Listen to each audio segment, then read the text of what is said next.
बिना कोई देरी किए शुरू करते हैं। इस सेशन के अंदर हम करने वाले हैं सारे के सारे एमसीक्यू आईसीआई स्टडी मैट के और छोड़ देंगे भैया, देख लेना मजा आ जाएगा बिल्कुल। ठीक है, तो किस बात की देरी है बच्चों, आइए शुरू करते हैं कार्यक्रम। कहानी अपनी जल्दी से बिना कोई देरी किए। क्या कहती है कहानी? एडवांटेज क्या नहीं है ऑडिट का?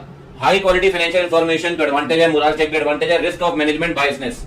कह रहा है भैया बायसनेस होगा नहीं भैया, ये एडवांटेज नहीं है। पॉइंट नंबर सी बोलते हुए चलना है, ठीक है, फटाफट से खड़ा खर्च करते हुए चलते हैं। कौन सा इंफॉर्मेशन ट्रू नहीं है एश्योरेंस एंगेजमेंट को लेकर? कह रहा है एश्योरेंस एंगेजमेंट जो है वो सिर्फ हिस्टोरिकल फाइनेंशियल इंफॉर्मेशन को लेकर होगा। याद करिए बेटा, हिस्टोरिकल के साथ साथ प्रोस्पेक्टिव को लेकर भी होता है, हिस्टोरिकल के साथ साथ प्रोस्पेक्टिव को लेकर भी। कहता है कौन सी इंफॉर्मेशन ट्रू है एंगेजमेंट स्टैंडर्ड के बारे में? कह रहा है एंगेजमेंट स्टैंडर्ड प्रॉपर राइट्स देंगे प्रैक्टिशनर को, ठीक बात है। एंगेजमेंट स्टैंडर्ड प्रिपरेशन प्रेजेंटेशन में काम आएंगे, ठीक है। एंगेजमेंट स्टैंडर्ड यूनिफॉर्मिटी देंगे प्रैक्टिशनर को ड्यूटीज परफॉर्म करते हैं, बिल्कुल ठीक बात है, यूनिफॉर्मिटी देंगे भैया एंगेजमेंट स्टैंडर्ड्स। आइए आगे बढ़ते हैं। कह रहा है limited assurance engagement. Limited assurance याद है किसी को? रिव्यू अगर रिव्यू होता है तो आप उसे लिमिटेड एश्योरेंस कहते हैं। लिमिटेड एश्योरेंस में कह रहा है एसएनडी एविडेंस लेंगे कंक्लूजन ड्रॉ करने के लिए। नहीं भैया, कंक्लूजन ड्रॉ के लिए एसएनडी एविडेंस नहीं लेते, वहां पे एसएनडी एविडेंस तो ऑडिट के अंदर लेते हैं। कह रहा है अगर रिव्यू करते हैं इंटरिम फाइनेंशियल की तो ये लिमिटेड एश्योरेंस एंगेजमेंट, ये करेक्ट है। ऊपर वाला इनकरेक्ट है, नीचे वाला करेक्ट है, तो one is incorrect, second is correct, ठीक है। आइए पूरा का पूरा रिवीजन कर डालेंगे बच्चा बाड़ी। अरे दिमाग मत लगाओ, फोड़ देंगे, टेंशन मत लो। और कॉस्टिंग कैसा गया है उस पर कोई दिक्कत नहीं, बच्चा बाड़ी दिमाग लगाए अभी, ठीक है।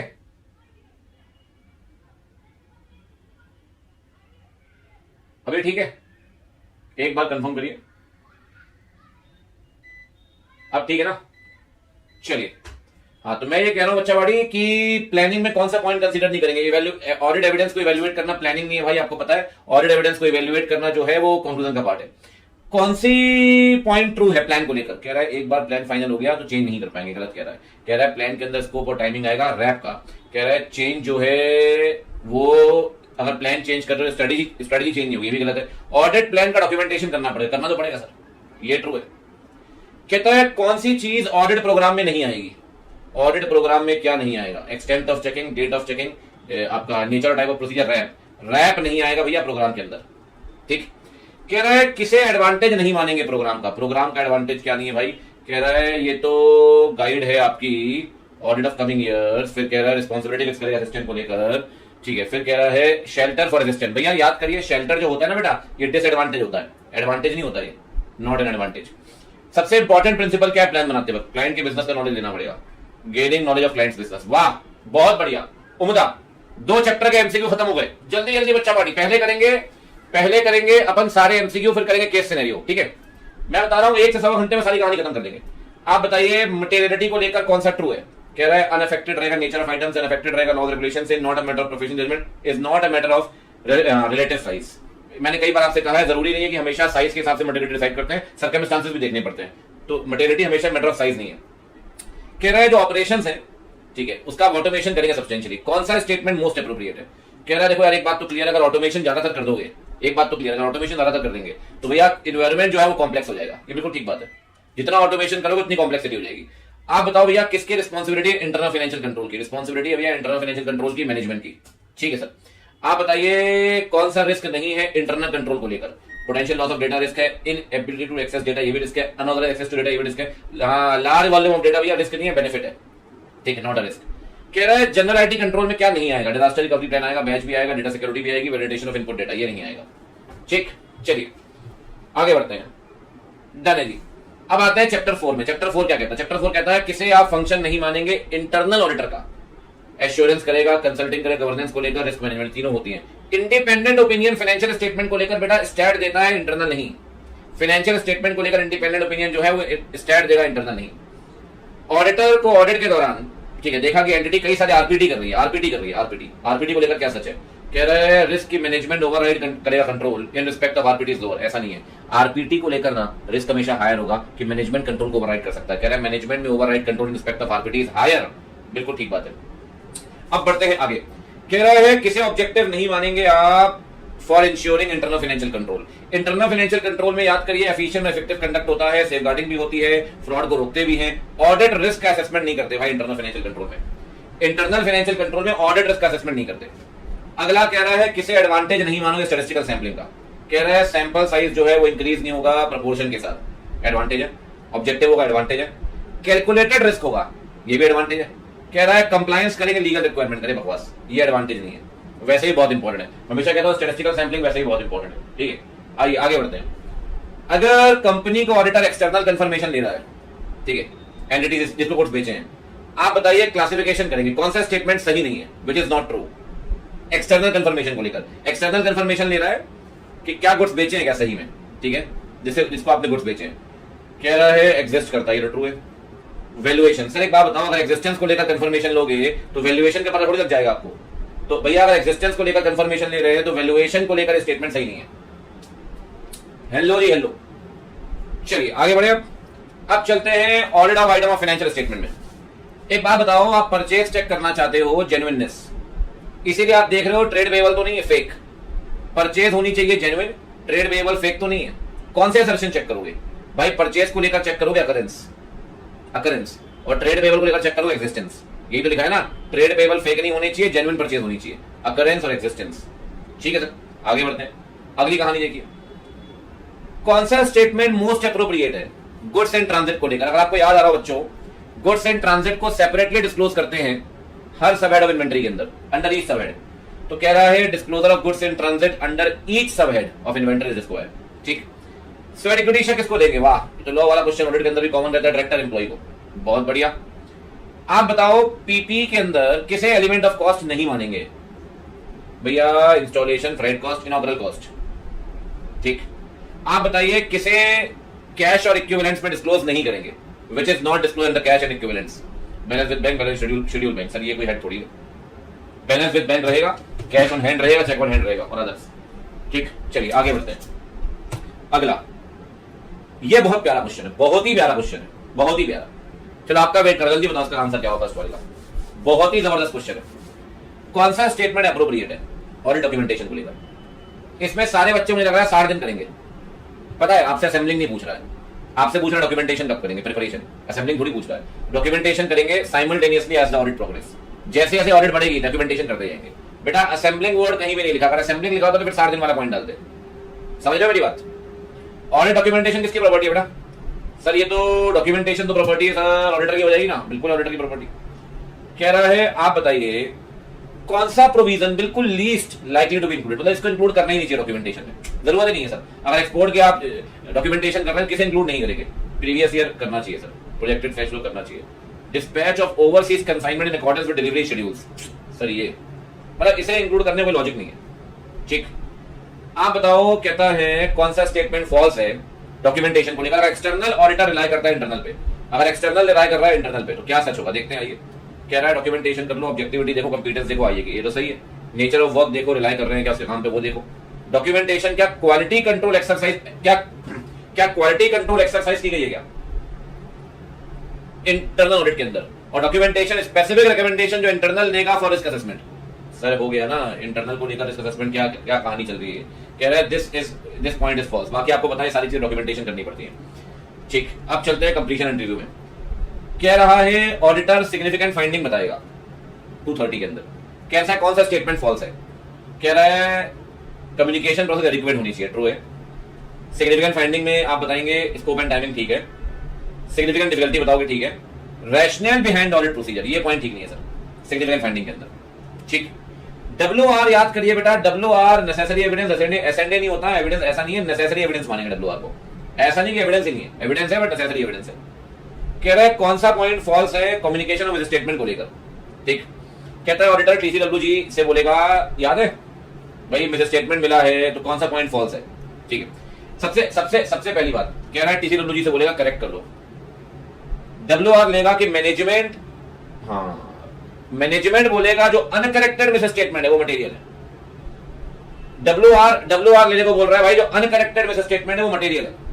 कह रहा है ये पॉइंट फॉल्स है, क्योंकि याद करिए आपसे फॉल्स पूछ रहा है। हम TCW जी से बोलते थे करेक्ट कर दो मिस स्टेटमेंट को एक्यूमुलेट करने के बाद। इवन हम WR लेते थे मैनेजमेंट से कि भाई जितने भी मिस स्टेटमेंट अनकरेक्टेड है वो इमटेरियल है। ये सारे पॉइंट्स करेक्ट है, ये पॉइंट इनकरेक्ट है, मटेरियल।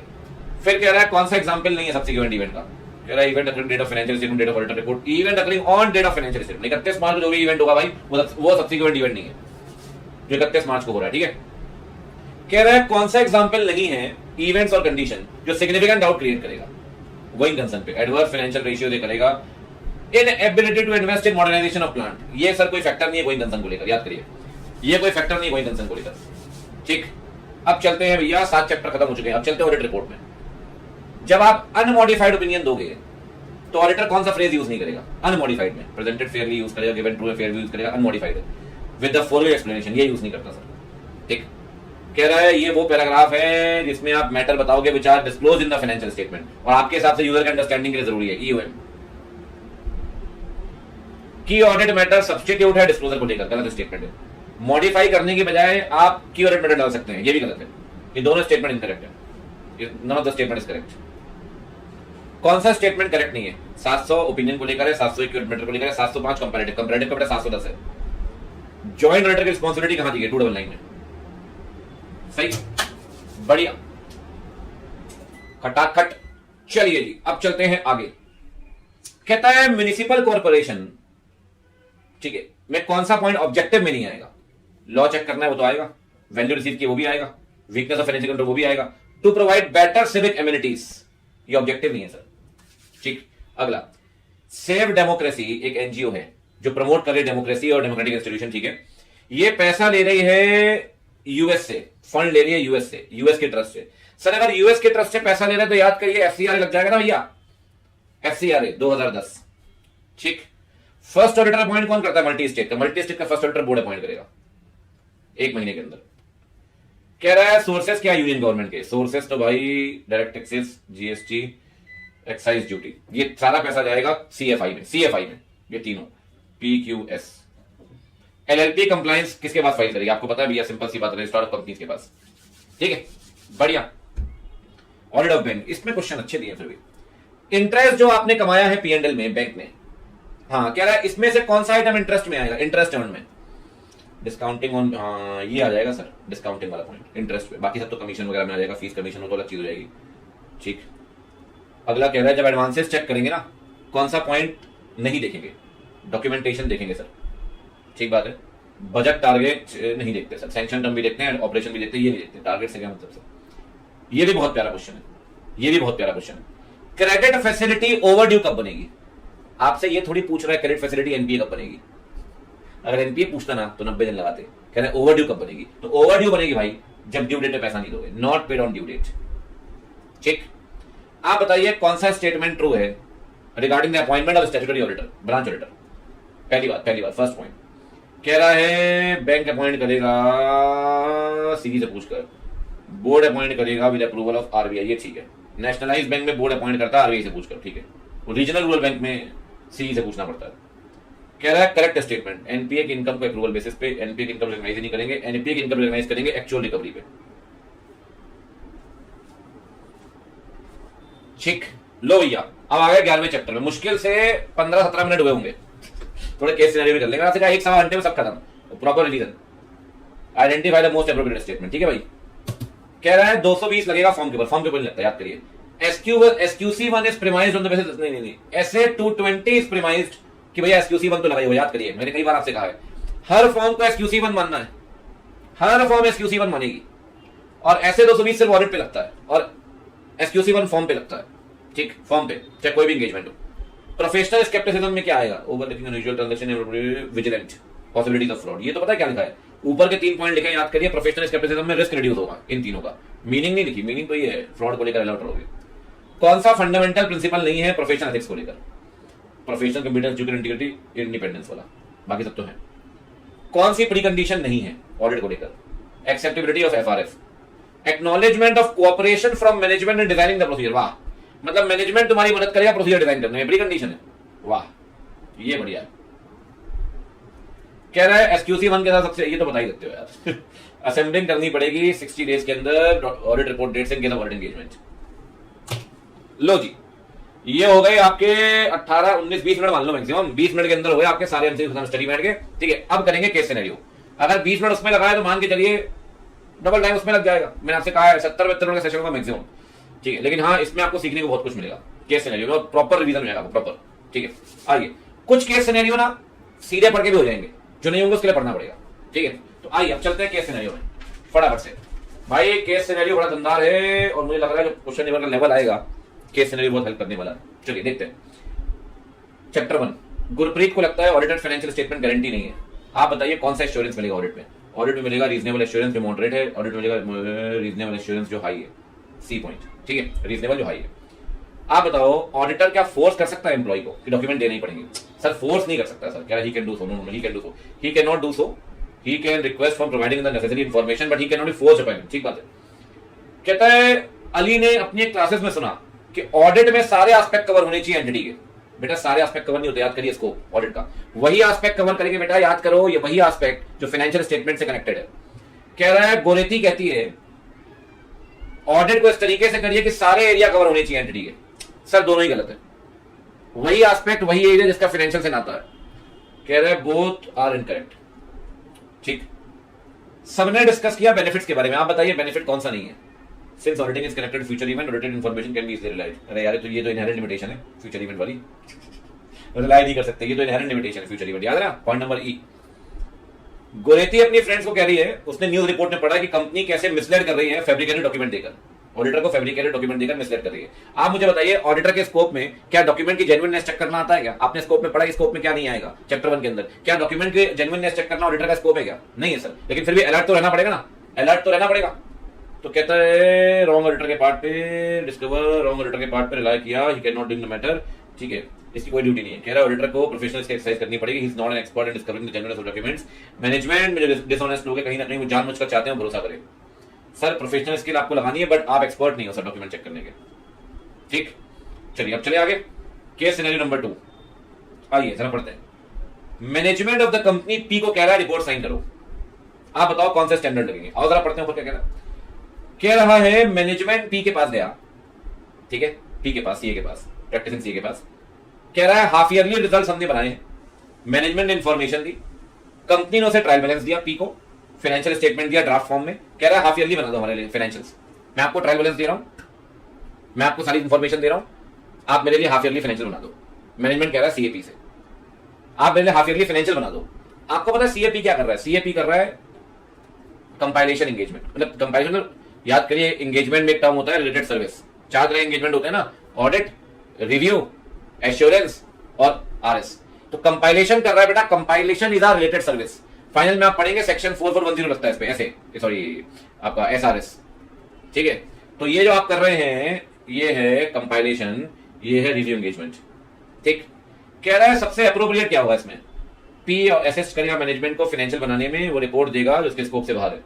कह रहा है पी मैनेजमेंट करेगा हेल्प में, ऑडिट रिपोर्ट देगा, ऑडिट रिपोर्ट कैसे बनेंगे?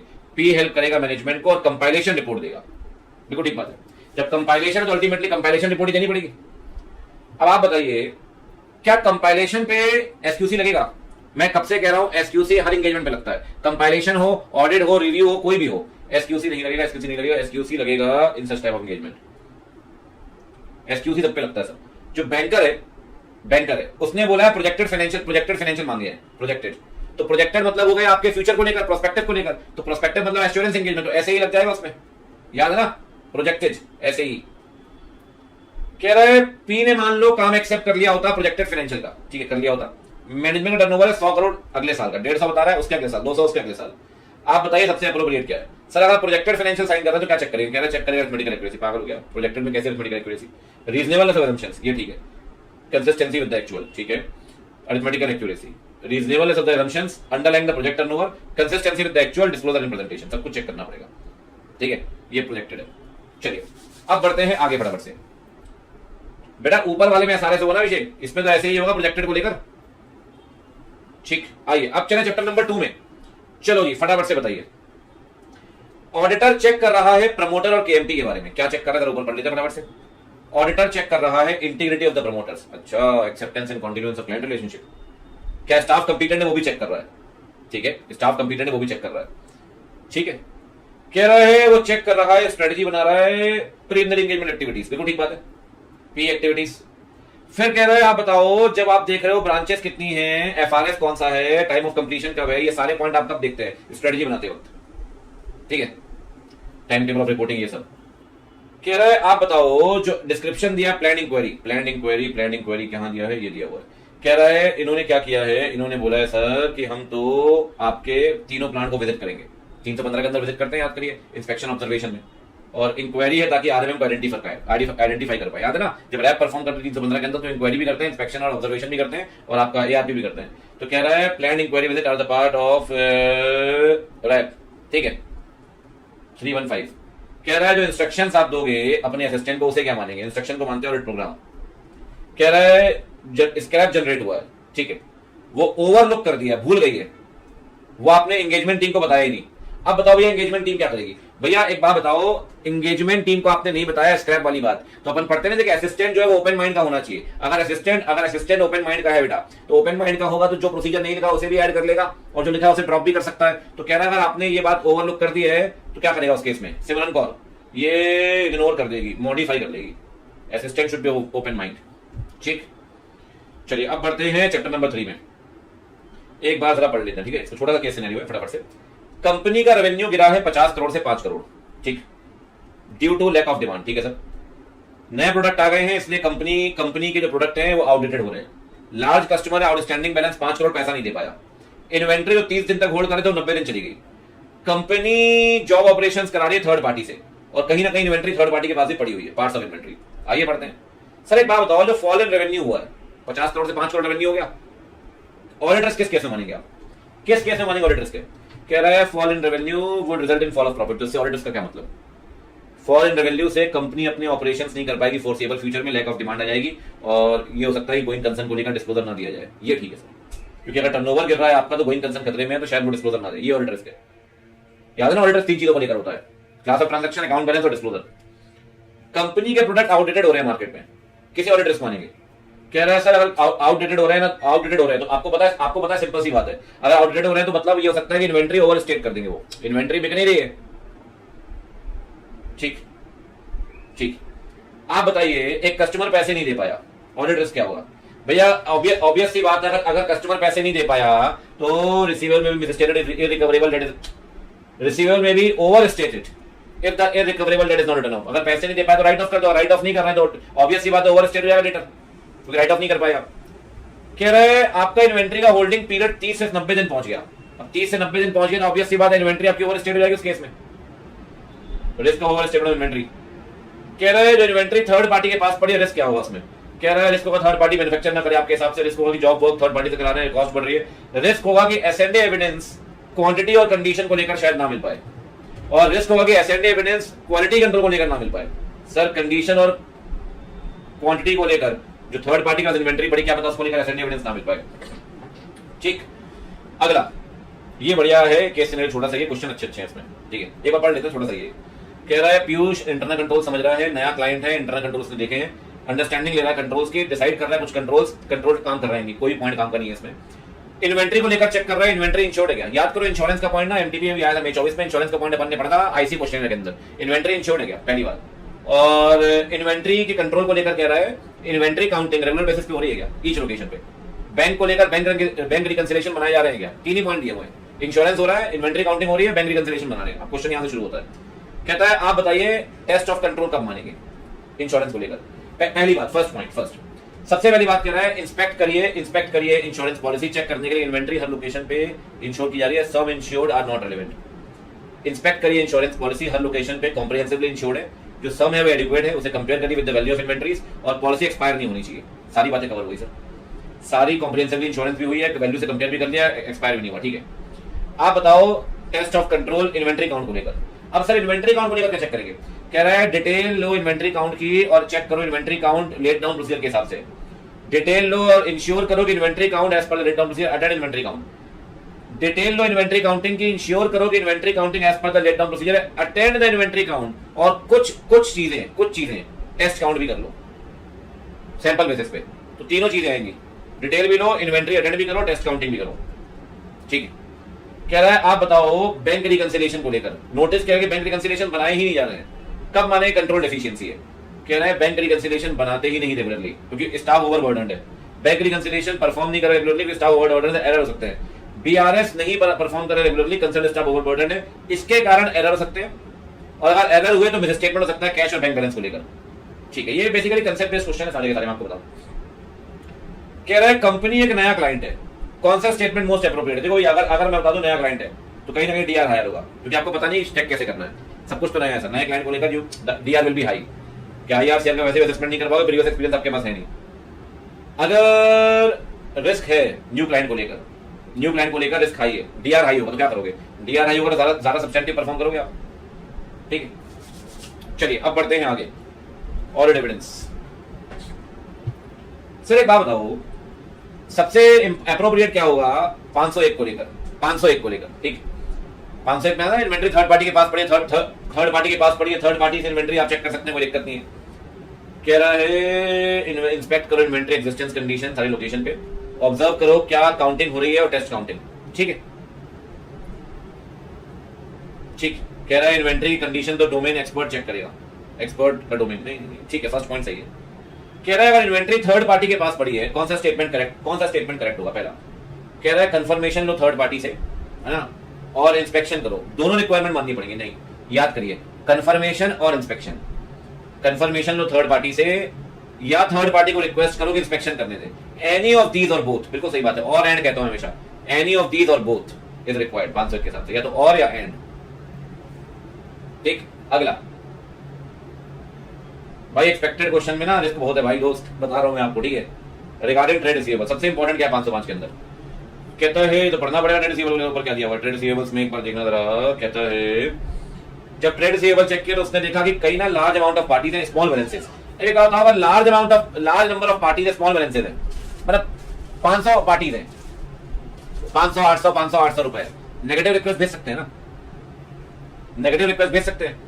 तो कह रहा है ट्रेड रिसीवेबल्स में confirmation request positive, plan and design negative confirmation for large number of parties having small balances. ठीक, आप बताइए कौन सा स्टेटमेंट मोस्ट एप्रोप्रिएट है 530 के हिसाब से? याद करिए सैंपलिंग दोनों केस में लगता है, टीओसी हो या टीओडी। सैंपलिंग टीओडी में भी लगेगा, टीओसी में भी लगेगा।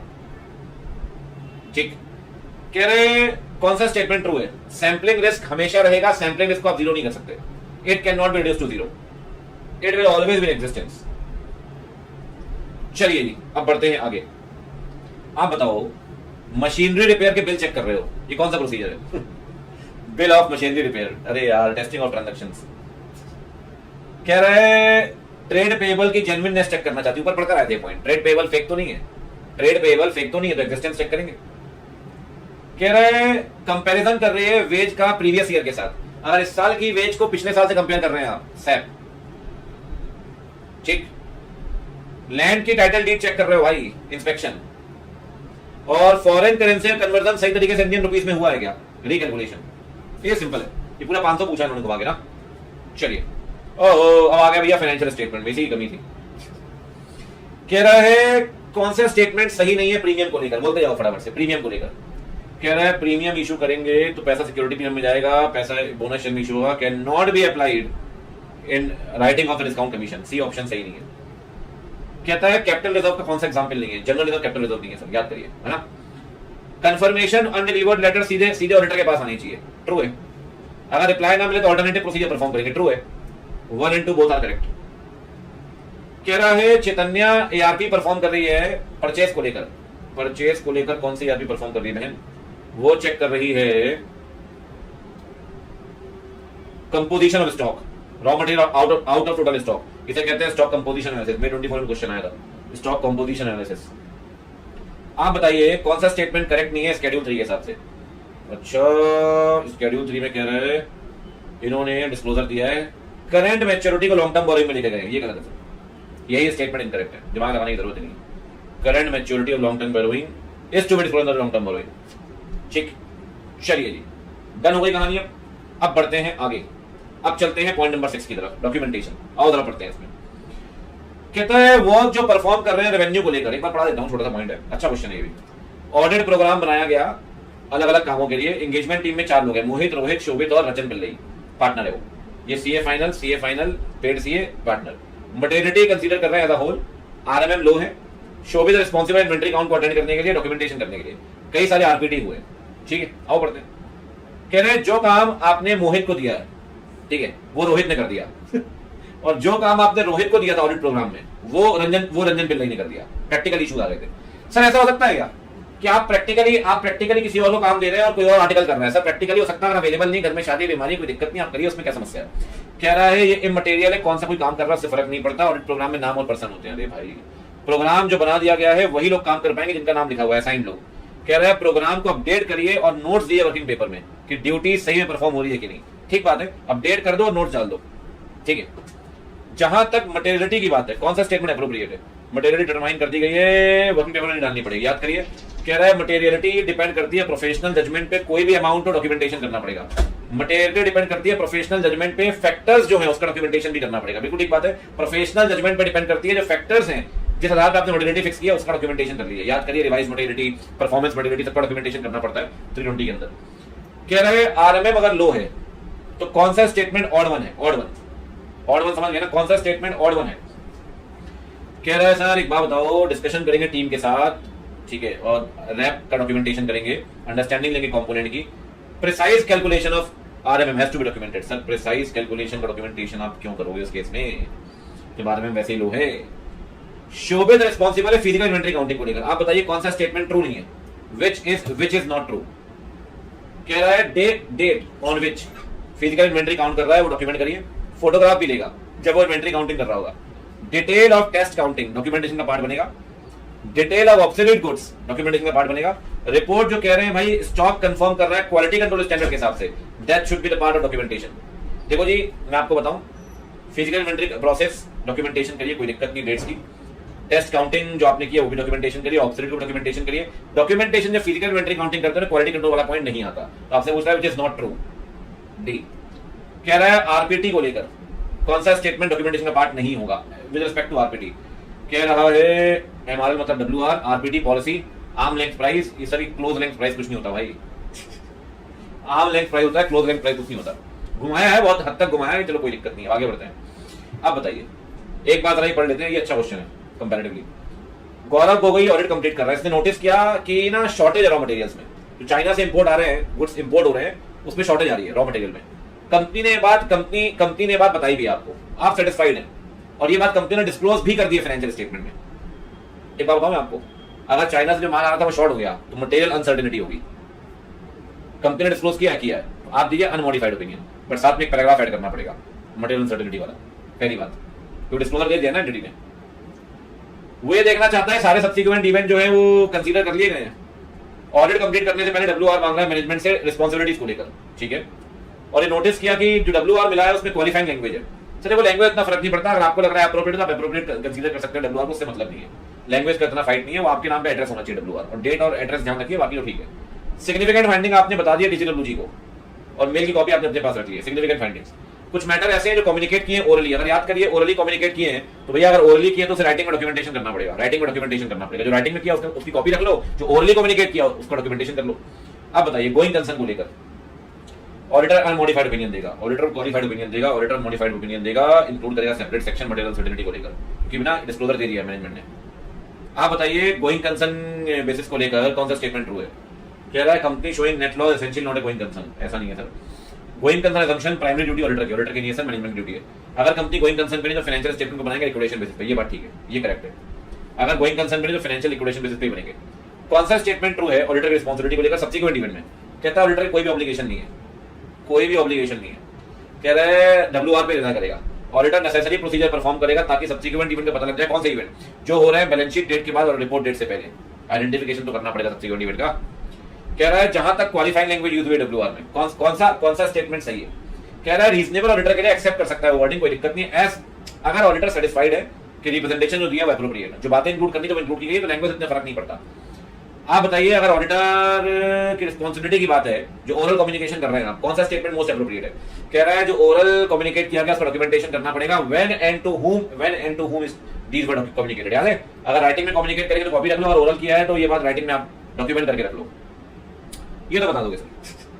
परसिस्टेंट एंड कंपनी में कौन सी ओपिनियन दोगे, ठीक है। परसिस्टेंट एंड कंपनी ए ने देखा, परसिस्टेंट एंड कंपनी ने कि डेप्रिसिएशन जो है डब्ल्यूडीवी से एसएलए में चेंज कर दिया आपने, रेट्रोस्पेक्टिव इफेक्ट नहीं दिया। ए ने कैलकुलेशन किया भाई डिफरेंस के हिसाब से, परसिस्टेंट ने बोला हम फाइनेंशियल चेंज नहीं करना चाहते, ऑडिटर परसिस्ट कर रहा है वो इफेक्ट डाल देगा नेक्स्ट फाइनेंशियल ईयर में। अब एक बात बताइए मुझे, बड़ी सिंपल सी बात, आपने डेप्रिसिएशन चेंज किया सर, लेकिन रेट्रोस्पेक्टिव इफेक्ट नहीं दिया। जब डिफरेंस निकाला तो आपने मना कर दिया।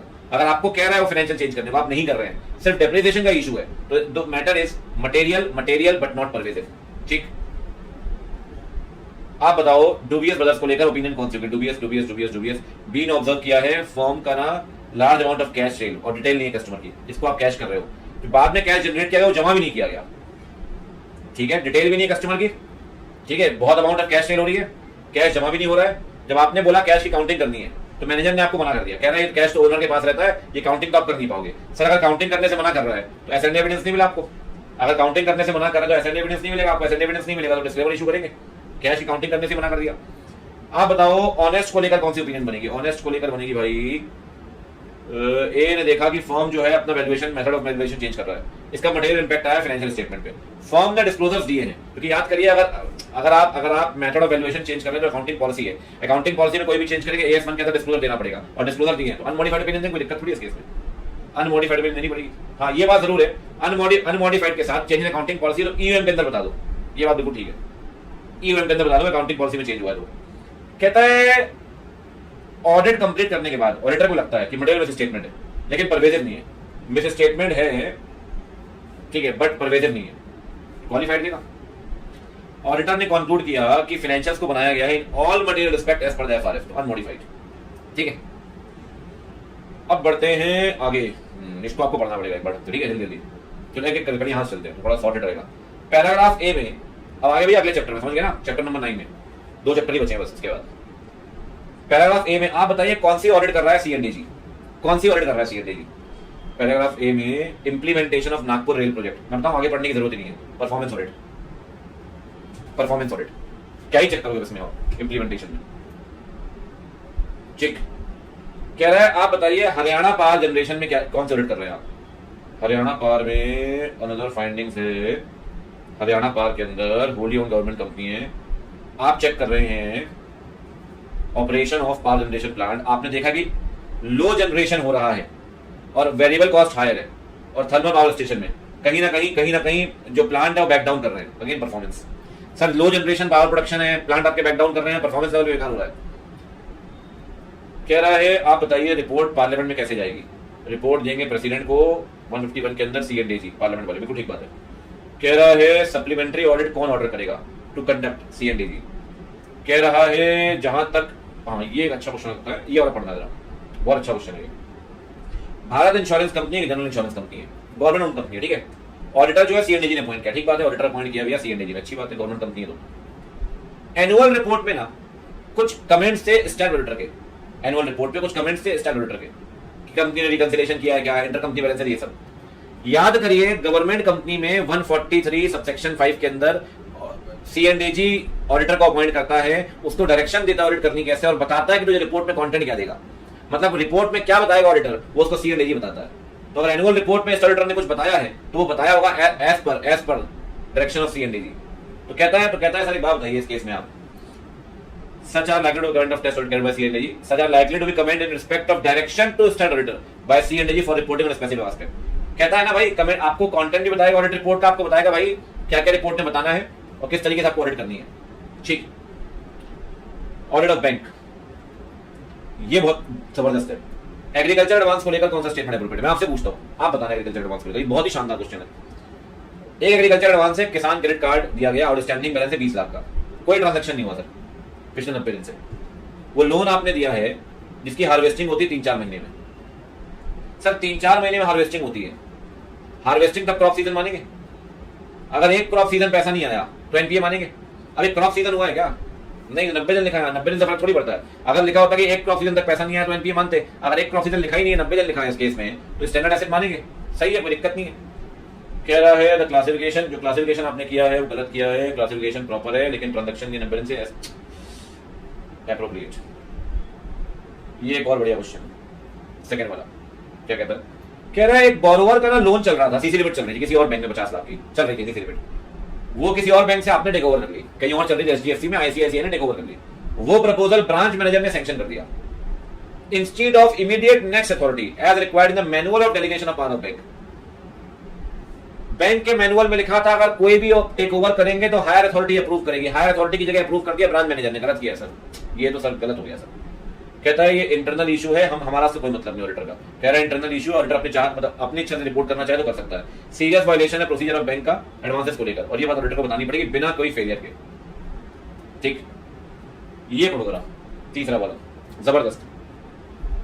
कहता है एक ना सेविंग अकाउंट मेंटेन हुआ बैंक में, उसमें इंटरेस्ट रॉन्गली क्रेडिट कर दिया आपने, गलती से इंटरेस्ट क्रेडिट कर दिया, हाई रेट पे निकाल के इंटरेस्ट क्रेडिट कर दिया। ठीक, अब सिचुएशन ये बन गई है भाई कि इंटरेस्ट तो क्रेडिट कर दिया, जब पैसे रिवर्स करने तो पैसे नहीं थे कस्टमर के अकाउंट में, तो आपने ना डेबिट कर दिया इंटरेस्ट को। अब उसके पास तो बैलेंस था ही सेविंग अकाउंट में, तो आपने एंट्री रिवर्स की तो बोले तो पैसे निकाल चुका कस्टमर, तो आपने डेबिट कर दिया, डेबिट बैलेंस 1.5 लाख रुपए का हो गया। वो मैटर आपने अकाउंट होल्डर को तुरंत बता दिया कि भैया तेरे में गलती से पैसे चले गए थे ज्यादा, अब रिवर्स एंट्री कर रहे हैं तो अपना पैसे जो है तो वापस ले लेकर, पैसे तो मैं निकाल चुका हूँ। कह रहा है 6 महीने हो गए अभी तक पैसे नहीं आए। सर आपको पता है अगर आपने उससे पैसे लेने हैं बैंक में उस कस्टमर से, है ना, 6 महीने निकल चुके हैं, एनपीए मान लेंगे आप 90 दिन के बाद। कह रहा है debit balance of 1.5 lakh should be classified as NPA. Drawing power को लेकर क्या सच नहीं है? ड्राइंग पावर में अमाउंट कैलकुलेट करते हैं प्राइमरी सिक्योरिटी पर, वही स्टॉक और डेटर लेस मार्जिन, ये सही, ये तो सही है। ये हमेशा सैंक्शन लिमिट से कम होगा, ऐसा नहीं है सैंक्शन लिमिट के बराबर भी हो सकता है। हाँ सैंक्शन से ऊपर नहीं होगी ड्राइंग पावर, आपको पता है, बट सैंक्शन के बराबर, सैंक्शन से कम हो सकता है, सैंक्शन से ऊपर नहीं जाएगा। कह रहा है जहां तक हाउसिंग, ये बढ़िया पॉइंट है भाई, ये मैंने तब भी कराया हुआ था आपको। कैश क्रेडिट अरेंजमेंट है ना, बोरोवर को स्टॉक स्टेटमेंट देना, ठीक है। एक बोरोवर ने ना हाउसिंग लोन लिया है और एक कार लोन लिया है। हाउसिंग लोन का पैसा 120 दिन से नहीं आया, 120 दिन से पैसा ही नहीं आया। कार लोन का पैसा 90 दिन से 60 दिन से नहीं आया। अगर एक कस्टमर का हाउसिंग लोन 120 दिन से नहीं आया, मतलब वो हाउसिंग लोन एनपीए बन चुका है।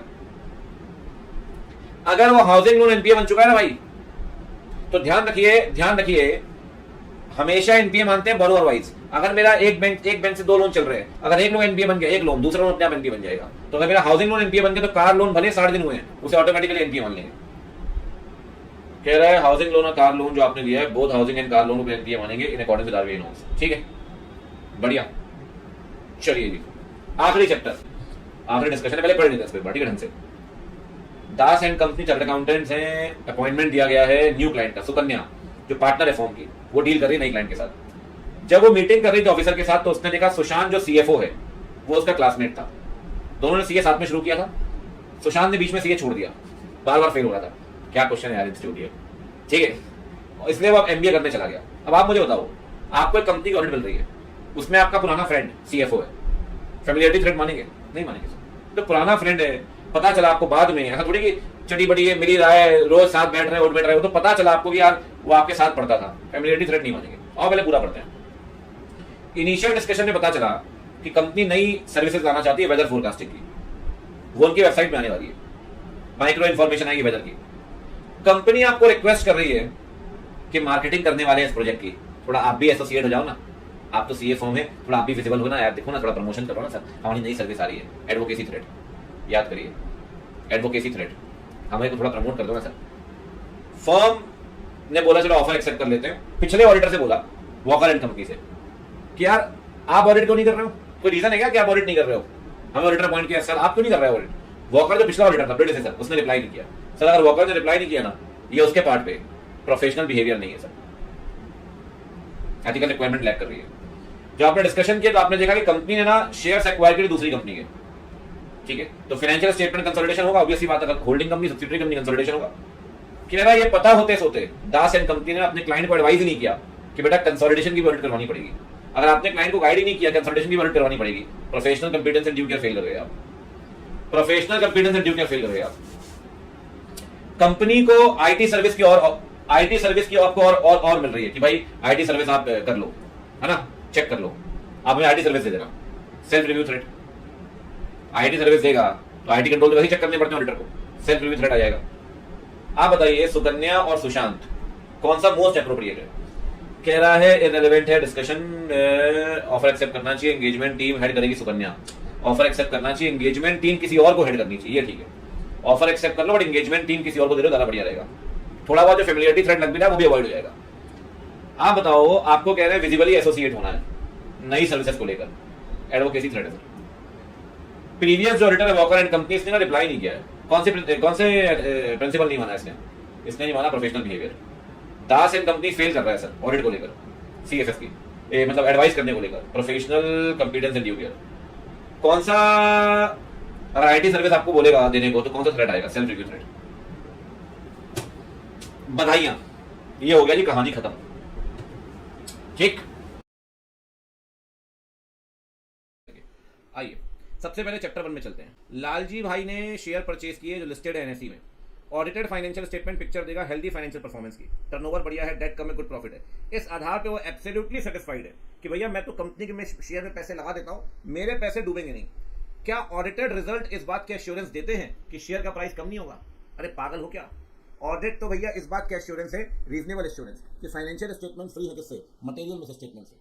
तो भाई लालजी अगर ये सोच रहा है कि ऑडिटेड फाइनेंशियल स्टेटमेंट के आधार पैसा लगा दे, पैसा डूबेगा नहीं, तब तो फिर हर कंपनी में पैसा नहीं डूबना चाहिए, हर कंपनी ऑडिट करवा रही है। थिंकिंग ऑफ लालजी भाई इज नॉट करेक्ट। लालजी भाई तुम ठीक नहीं हो। स्टडी मैट के सारे क्वेश्चन, सारे टेस्ट और अंडरस्टैंडिंग आ गई। मैं कह रहा हूँ एकदम मस्त डिस्कशन होने वाला है इसमें, 1 घंटे में दिमाग हिल जाएगा आपका। जीवा प्रोडक्ट पार्टनरशिप फॉर्म में ट्रेडिंग कर रहे डिजाइनर ड्रेसेस में, ठीक है जी, अच्छी बात है। फॉर्म ने जेजेएन कंपनी को अपॉइंट किया 1 साल के लिए। ऑडिटर सेटिस्फाइड है कंट्रोल को लेकर, उसने प्रोसीजर कैरी किए, सैंपल चेकिंग की, परचेज वगैरह देखा, जीएसटी पोर्टल में गया, कंफर्मेशन मिली सप्लायर से, अच्छी बात है। ऑडिट रिपोर्ट भी सबमिट की भैया कि financial statement true and fair भी प्रेजेंट कर रहे हैं क्या, ठीक है जी। आगे बढ़ते हैं। बाद में पता चला लेटर ऑन कि जो परचेज मैनेजर है वो ड्रेस ले रहा है एक लोकेशन से और फेक परचेज बुक कर रहा है, कॉल्यूजन करके। बेटा अगर आपके एम्प्लॉय मिली भगत करके बैठे हैं, एक तो परचेज मैनेजर ड्रेस परचेज कर रहा है और दूसरा अकाउंटेंट के साथ भी मिली भगत है, अकाउंटेंट पेमेंट भी कर रहा है बैंक से, क्लाइंट के बैंकिंग चैनल से पैसे भी जा रहे हैं। सर अगर एम्प्लॉय मिली भगत करके बैठे हैं तो बेटा कॉल्यूजन है, और याद करिए कॉल्यूजन इंटरनल कंट्रोल का सबसे बड़ा डिसएडवांटेज है, और इंटरनल कंट्रोल में कमियां तो रहेंगी रहेंगी। क्या ऑडिटर की गलती है यहाँ पे? नहीं है सर, इनहेरेंट लिमिटेशन है, इंटरनल कंट्रोल कभी परफेक्ट नहीं हो सकता, ये बात ध्यान रखिए। तो आप बताइए क्या पार्टनर, क्या वो सीए फॉर्म जिम्मेदार है? कहते हैं सर ये एग्जाम्पल है फेलियर ऑफ इंटरनल कंट्रोल का। इंटरनल कंट्रोल काम नहीं कर रहे हैं कॉल्यूजन एम्प्लॉइज के बीच में, फाइनेंशियल रिपोर्टिंग का तो नेचर ही है सर। तो कह रहा है यहाँ पे inherent limitation, auditor is not responsible, ठीक है। आइए executive exotic tours and travels, auditor Raja and company assurance report दे रहे हैं भैया फर्स्ट क्वार्टर को लेकर। इन्होंने क्या किया? एश्योरेंस रिपोर्ट दे रहे हैं फर्स्ट क्वार्टर को लेकर। अगर एक क्वार्टर को चेक करके उसकी एश्योरेंस दे रहे हो तो ये ऑडिट नहीं है। ऑडिट होती है फाइनेंशियल स्टेटमेंट जो पूरे साल के बनते हैं। बेटा ये रिव्यू है, याद करिए कई तरह के एंगेजमेंट्स होते हैं। कह रहा है इसका नेचर क्या है, क्या एसएनडी एविडेंस देना पड़ेगा क्या? कह रहा है सर देखो यहाँ पे ये रिव्यू कर रहा है, हाँ इतना जरूर है कि अगर रिव्यू भी करोगे एसेंट एविडेंस तो लेना पड़ेगा, बट आप इसे ऑडिट नहीं बोलेंगे। ऑडिट कब बोलेंगे? जब पूरे साल के फाइनेंशियल चेक करोगे। यहाँ पे साल के फाइनेंशियल चेक नहीं कर रहे, फर्स्ट क्वार्टर की फाइनेंशियल इन्फॉर्मेशन चेक कर रहे हैं, ठीक है ना। और डिटेल प्रोसीजर तो वैसे ही परफॉर्म नहीं कर रहे। अगर आपको याद हो तो मैंने आपको पढ़ाया था कि रिव्यू के कैसे प्रोसीजर कम होते हैं, ऑडिट प्रोसीजर ज्यादा होते हैं। बढ़िया। सीएपी बाबू ऑडिट कर रहा है फाइनेंशियल स्टेटमेंट की, एक्सटर्नल कंफर्मेशन नहीं ले पाया डेटर से क्योंकि प्रैक्टिकल लिमिटेशन थी, ठीक है। ऐसे कह रहा है बेटा एक्सटर्नल कंफर्मेशन लेना ही पड़ेगा, लेकिन वो नहीं ले पाया। एक्सटर्नल कंफर्मेशन नहीं ले पाया तो उसने सेल्स की डिटेल को ही एग्री कर लिया, इनवॉइस देख लिए, ई-वे बिल चेक कर लिए, पेमेंट भी चेक कर ली पार्टी से बैंक स्टेटमेंट में। अब वो सेटिस्फाइड है कि उसको एविडेंस मिल गया। 505 कहता है एक्सटर्नल कंफर्मेशन लेना ही पड़ेगा। अगर आप एक्सटर्नल कंफर्मेशन नहीं ले पाए तो कहीं ना कहीं 505 को नहीं मान पाए। याद करिए ऐसे 200 में लास्ट पॉइंट क्या था? कंप्लायंस ऑफ किसी, कंप्लायंस ऑफ किसी करना पड़ेगा। अगर किसी ऐसे को नहीं मान पाए डिपार्चर है तो बताइए, डॉक्यूमेंटेशन करिए और रीजन बताइए क्यों नहीं मान पाए। अगर आप 505 नहीं मान पाए तो कह रहा है डॉक्यूमेंटेशन करना पड़ेगा, ऑल्टरनेटिव में कैसे आप एविडेंस दिया। दूसरी बात, क्यों नहीं मान पाए, रीजन फॉर डिपार्चर, इसका डॉक्यूमेंटेशन करना पड़ेगा, ठीक है। ये बात आपको बतानी पड़ेगी अपने रिपोर्ट के अंदर में कि आप ऐसे नहीं मान पाए। कंप्लायंस ऑफ ऐसे एमजी एंड कंपनी फॉर्म है, 30 साल का एक्सपीरियंस। चैप्टर 2 में आगे बता दूं मैं आपको, ठीक है ना। चैप्टर 2 में इसमें मैं चैप्टर वाइज चल रहा हूँ स्टडी मैट के हिसाब से, ऐसे वैसे को मैंने बांटा नहीं है, ठीक है, स्मूथ रखा एकदम। 30 साल से ऑडिट कर रहे हैं, मैन्युफैक्चरिंग कर रहे हैं डिफेंस इक्विपमेंट की। डिफेंस सेक्टर में गवर्नमेंट ने बोला कि प्राइवेट प्लेयर भी आ सकते हैं, ठीक है। नई कंपनी ने एंटर किया है, अब वो सोफिस्टिकेटेड डिफेंस इक्विपमेंट बनाएंगे, ठीक है। टेक्निकल नेचर को देखकर ऑडिटर कह रहा है एक्सपर्ट की जरूरत पड़ेगी। आप बताइए क्या इन्वॉल्वमेंट ऑफ एक्सपर्ट को प्लानिंग के वक्त कंसीडर करते हैं क्या? मैं तो क्लियर कट कहता हूं बेटा, प्लानिंग करते वक्त 4 मैटर कंसीडर करते हैं, याद करिए। क्या एक्सपर्ट इन्वॉल्वमेंट है, क्या अदर ऑडिटर का इन्वॉल्वमेंट है, क्या जॉइंट ऑडिटर का इन्वॉल्वमेंट है, और क्या इंटरनल ऑडिटर का इन्वॉल्वमेंट है। 4 लोग इन्वॉल्वमेंट चेक करते हैं, याद है। प्लानिंग के वक्त 10-12 फैक्टर्स देखते हैं। तो कह रहे हैं भैया प्लानिंग करते वक्त ऑडिटर को कंसीडर करना पड़ेगा कि क्या इन्वॉल्वमेंट जो है वो वहां पर है एक्सपर्ट का या नहीं। याद है 10-12 पॉइंट पढ़ते थे अपन, तो उसमें 4 पॉइंट में आपको याद भी दिलवाए थे, एकदम माइन्यूट सिंगल पॉइंट से क्वेश्चन मिलेगा आपको यहाँ पे। कार्तिक प्लानिंग कर रहा है कॉस्मेटिक की, ऑपरेशंस के नेचर को देख के उसने प्लान किया कि वो टेस्टिंग और कंट्रोल करेगा, टीओसी कंट्रोल चेक करेगा, इंटरनल कंट्रोल, ठीक है जी, अच्छी बात, कोई दिक्कत नहीं। एक दिन उसे वो पहुंचा कॉर्पोरेट ऑफिस और मैनुअल्स मांग रहा था, ठीक है, कह रहा है इंटरनल कंट्रोल मैनुअल लाओ, सरप्राइज एलिमेंट देने के लिए। उसने ये बात कभी मैनेजमेंट को बताई ही नहीं। याद करिए ऐसे 300 में अपन ने पढ़ा था कि बेटा आप कौन से प्रोसीजर परफॉर्म करने वाले हैं अपनी प्लानिंग मैनेजमेंट के साथ शेयर कर दीजिए।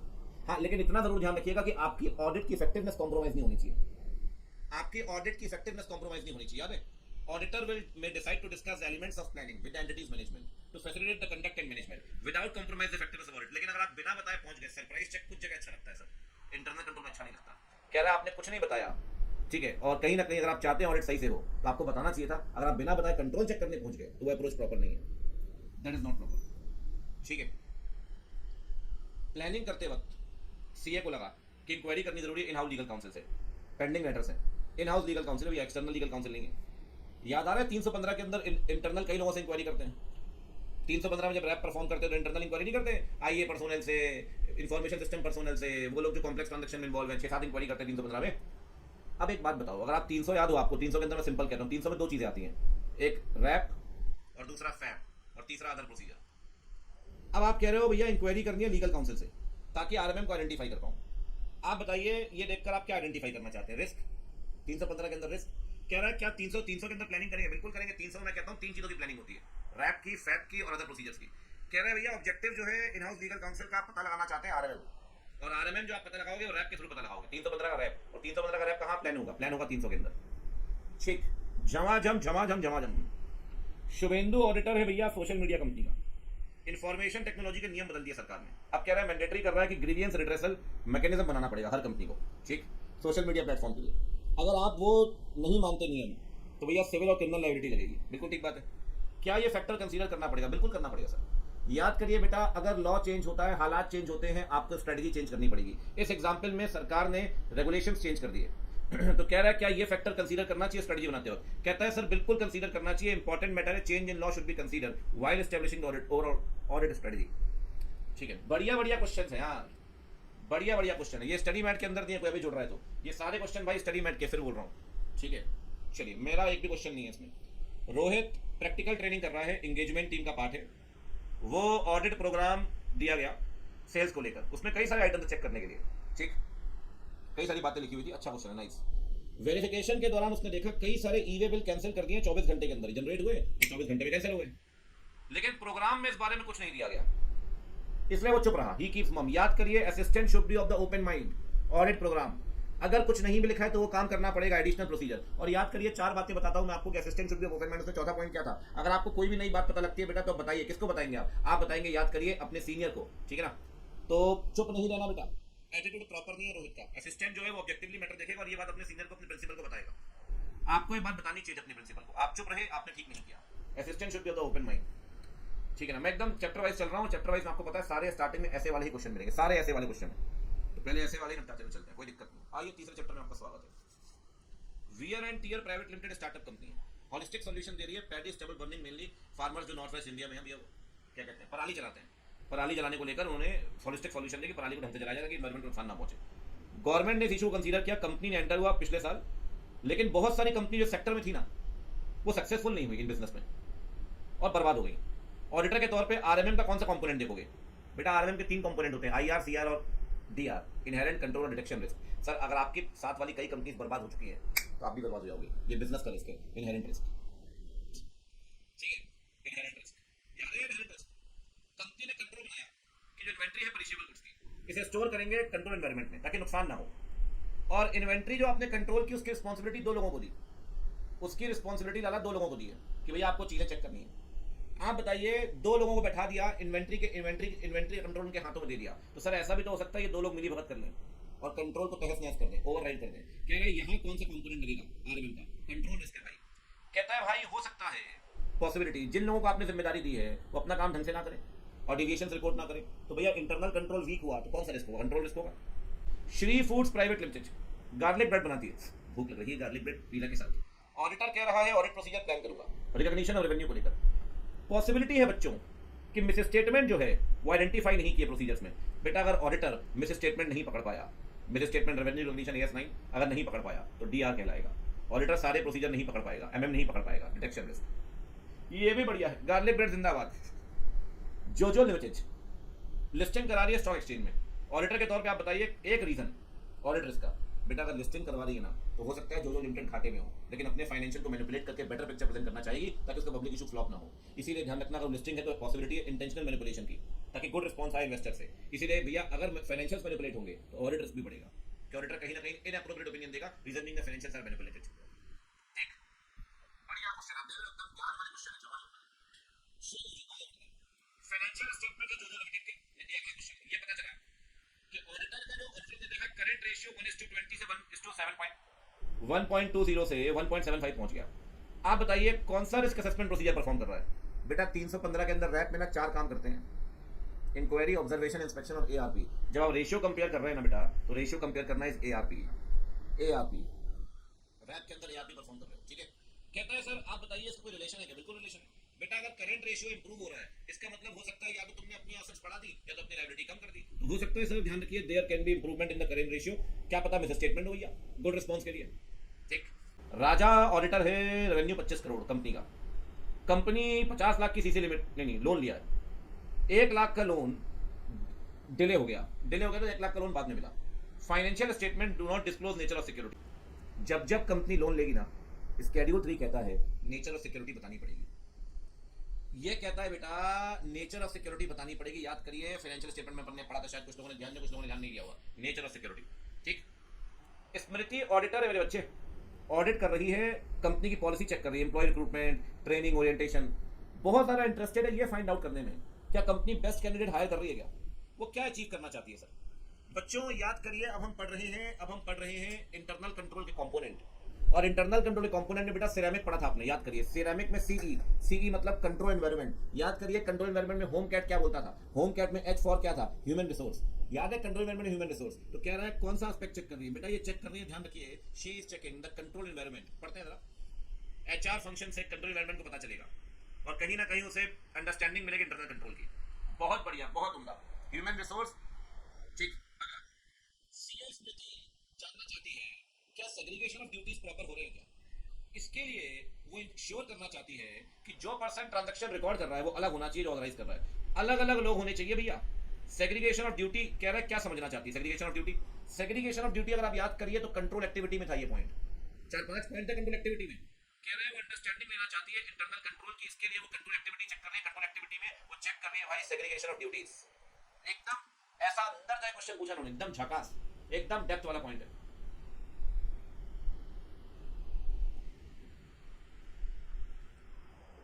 आइए आगे बढ़ते हैं। जोम्बा प्रोडक्ट लिमिटेड क्या नाम है, जोम्बी करते हैं, स्मॉल कंपनी है, कंट्रोल सिस्टम रूडिमेंट्री है। आप ऑडिटर हैं, आप बताइए कैसे चेक करेंगे। देखो भैया, स्मॉल एंटिटी से हमने पढ़ा था, कंट्रोल सिस्टम जो है वो बेसिक होगा, फॉर्मलाइज नहीं होगा। इसीलिए आपसे पता क्या पूछ रहा है, आपसे पूछ रहा है how would you proceed, internal control evaluate कैसे करेंगे। इवैल्यूएट करने के 4 टूल्स होते हैं, चेकलिस्ट, नैरेटिव रिकॉर्ड, याद आएगा ऐसे क्वेश्चन है, फ्लो चार्ट। स्मॉल कंपनी में जहां कंट्रोल वीक है वहां नैरेटिव रिकॉर्ड लगाइए। आहा, इंस्टीट्यूट ने मेहनत बहुत की है भाई, यहाँ पे बड़ी मेहनत की है इंस्टीट्यूट में। छोटी कंपनी में यार नैरेटिव रिकॉर्ड चलेगा, बड़ी कंपनी में नैरेटिव रिकॉर्ड नहीं चलता, सबसे डिटेल तरीका होता है, कॉम्प्रिहेंसिबल तरीका।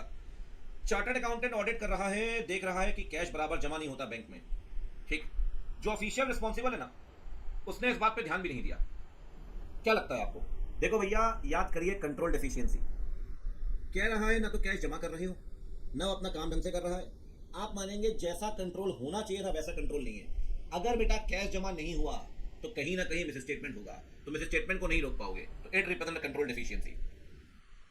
ठीक है, चलिए आ जाओ भैया, चौथा चैप्टर कह रहा है फाइनेंशियल स्टेटमेंट चेक करते वक्त ऑडिटर ने, चल जा भाई, ठीक है, देखा कि नोट्स टू अकाउंट्स में एजिंग है ट्रेड पेबल की। अकाउंटेंट जो है वो रिस्पॉन्सिबल है एजिंग के लिए, ठीक है, नोट्स की। ऑडिटर चेक करना चाहता है एजिंग प्रॉपर है या नहीं। देखो भैया, आपने एजिंग स्केड्यूल बनाया, एजिंग स्केड्यूल बनता है, ऑडिटर उस एजिंग स्केड्यूल को दोबारा चेक कर रहा है कि एजिंग स्केड्यूल ढंग से बना या नहीं। तो ऑडिट एविडेंस पे अपन 6 तरीके से एविडेंस लेते हैं। कह रहा है ये है री परफॉर्मेंस, जो काम मैनेजमेंट कर चुका है वो आप दोबारा कर रहे हैं, बीइंग ऑडिटर, एजिंग स्केड्यूल। ठीक है, सूर्या गायत्री ऑडिट कर रही है एंटिटी की, ऑडिट के दौरान ओरल इंक्वायरी की गई, ठीक है, बीआरएस को लेकर। आप बताइए क्या इंक्वायरी सेटिस्फेक्शन देगी बीआरएस को लेकर। देखो भाई, मैं एक सिंपल सी बात आपको कहता हूं, ठीक, इंक्वायरी अकेले आपको सेटिस्फेक्शन नहीं दे सकती, कई बार मैंने आपको बताया। Inquiry alone will not provide sufficient evidence, आपको इंक्वायरी परफॉर्म करनी पड़ेगी in combination with some other things. Inquiry inspection कर लो, इंक्वायरी ऑब्जर्वेशन कर लो, अकेले इंक्वायरी परफॉर्म मत करो। मियर इंक्वायरी आपको ऐसा एविडेंस नहीं देगी, इसीलिए कह रहा है उसे और भी चीजें चेक करनी चाहिए, तब जाके उसको सेटिस्फेक्शन मिलेगा। इंक्वायरी अकेले काफी नहीं, वो भी ओरल इंक्वायरी कर रहे हो। इंक्वायरी तो ओरल रिटर्न कोई भी कर सकते हो, बट ओरल इंक्वायरी सिर्फ ओरल इंक्वायरी के दम पे कैसे निकल जाए। कंपनी ने बोला भैया कि रिकंसिलिएशन जो है रिकॉर्ड्स का क्वांटिटेटिव डिटेल्स दे रहा है पीबी। अच्छा, कारोबार अकाउंट लगाए विद फिजिकल वेरिफिकेशन। ऑडिटर ने देखा वो रिकंसिलिएशन जैसा बताया गया वैसा किया गया। अब एक बात बताइए, क्लाइंट कह रहा है हम तो भैया फिजिकल वेरिफिकेशन करते हैं बीपी, हम तो रिकॉर्ड बढ़िया मेंटेन करते हैं जी, जैसा क्लाइंट ने बोला वैसा ही किया क्लाइंट ने। क्या इससे आपकी रिलायबिलिटी बढ़ेगी क्लाइंट के लिए? और क्या इंटरनल एविडेंस से भरोसा कर पाएंगे आप? बिल्कुल करेंगे सर। याद करिए, जब क्लाइंट ने जो बताया वो किया, तो कहीं ना कहीं हमारी रिलायबिलिटी बढ़ेगी क्लाइंट की तरफ, और रिलायबिलिटी बढ़ेगी तो जो भी इंटरनल एविडेंसेस है हम उस पर रिलाई कर पाएंगे। ठीक, evidences generated internally is increase, उनका कहीं ना कहीं यू कैन इंक्रीज रिलायबिलिटी। बहुत सिंपल क्वेश्चन है, ये बताओ भाई। कंपनी ने स्टिपुलेट किया है कि ऑटोमेटेड सॉफ्टवेयर, बढ़िया क्वेश्चन है, 12% इंटरेस्ट चार्ज करते हैं आप कस्टमर से। अगर कस्टमर पेमेंट नहीं कर पाया समय से, तो आपको ऑटोमेटेड सॉफ्टवेयर है तो 12% इंटरेस्ट निकाल देता है कि भैया 1 करोड़ रुपए का सामान आपने बेचा, किसी कस्टमर को 1 महीने के अंदर पेमेंट करनी है, नहीं की तो 12% के साथ निकाल देगा, सिंपल इंटरेस्ट। इंटरनल ने देखा कि सॉफ्टवेयर इंटरेस्ट नहीं निकाल पा रहा है, फेल कर रहा है। आप बताइए क्या ये काम इंटरनल करना चाहिए? बिल्कुल करना चाहिए सर। अगर आपका सिस्टम ढंग से काम कर रहा है नहीं कर रहा है तो इंटरनल ऑडिटर ही चेक करेगा। कह रहा है सर ये तो इंटरनल को ही चेक करना पड़ेगा, क्योंकि कहीं ना कहीं आपको लॉस होगा, और ये मैटर बिल्कुल फॉल करता है इंटरनल ऑडिटर के डोमेन में। Efficiency of the automated environment तो चेक करनी चाहिए। सुकेश एक्सटर्नल ऑडिटर है, वो जानना चाहता है कि इंटरनल भी है। वो उसने देखा इंटरनल, हाँ अच्छा क्वेश्चन, नाइस। उसने देखा कि इंटरनल जो है ना वो मैनेजमेंट को सीधे रिपोर्ट नहीं कर रहा है सीधे। सुकेश ने ये भी देखा कि आरएमएम हाई है। अब आप बताइए क्या सही होगा सुकेश के लिए कि इंटरनल के काम पे बहुत ज्यादा रिलाई कर ले एक्सटेंसिवली? सर एक तो इंटरनल टॉप मैनेजमेंट को बता नहीं रहा है, दूसरा आरएमएम हाई है। तो भैया अगर आप टॉप मैनेजमेंट को नहीं बता रहे हो, आरएमएम आपका वैसे भी हाई है, तो कह रहा है सर ऑडिटर को, स्टैट को इंटरनल के काम पे ज्यादा भरोसा नहीं करना चाहिए, ना ही इंटरनल काम ज्यादा यूज करना चाहिए। कह रहा है इसके आधार पर हम कह सकते हैं you should not rely extensively on the work of internal auditor.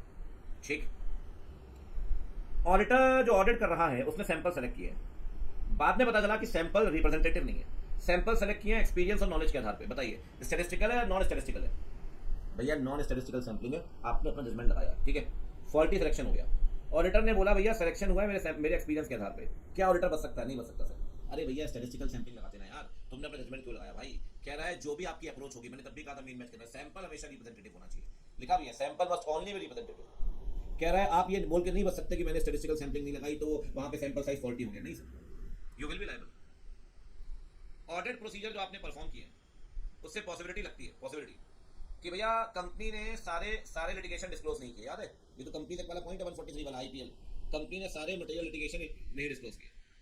आप एक्सटर्नल लॉयर से बात करना चाहते हैं, बिल्कुल बात करिए सर। 501 कहता है 2 केस में बात करिए, एक तो अगर आरएमएम हो तब बात करिए, और अगर लग रहा है पेंडिंग केसेस क्लाइंट ने नहीं बताए तो बात करिए।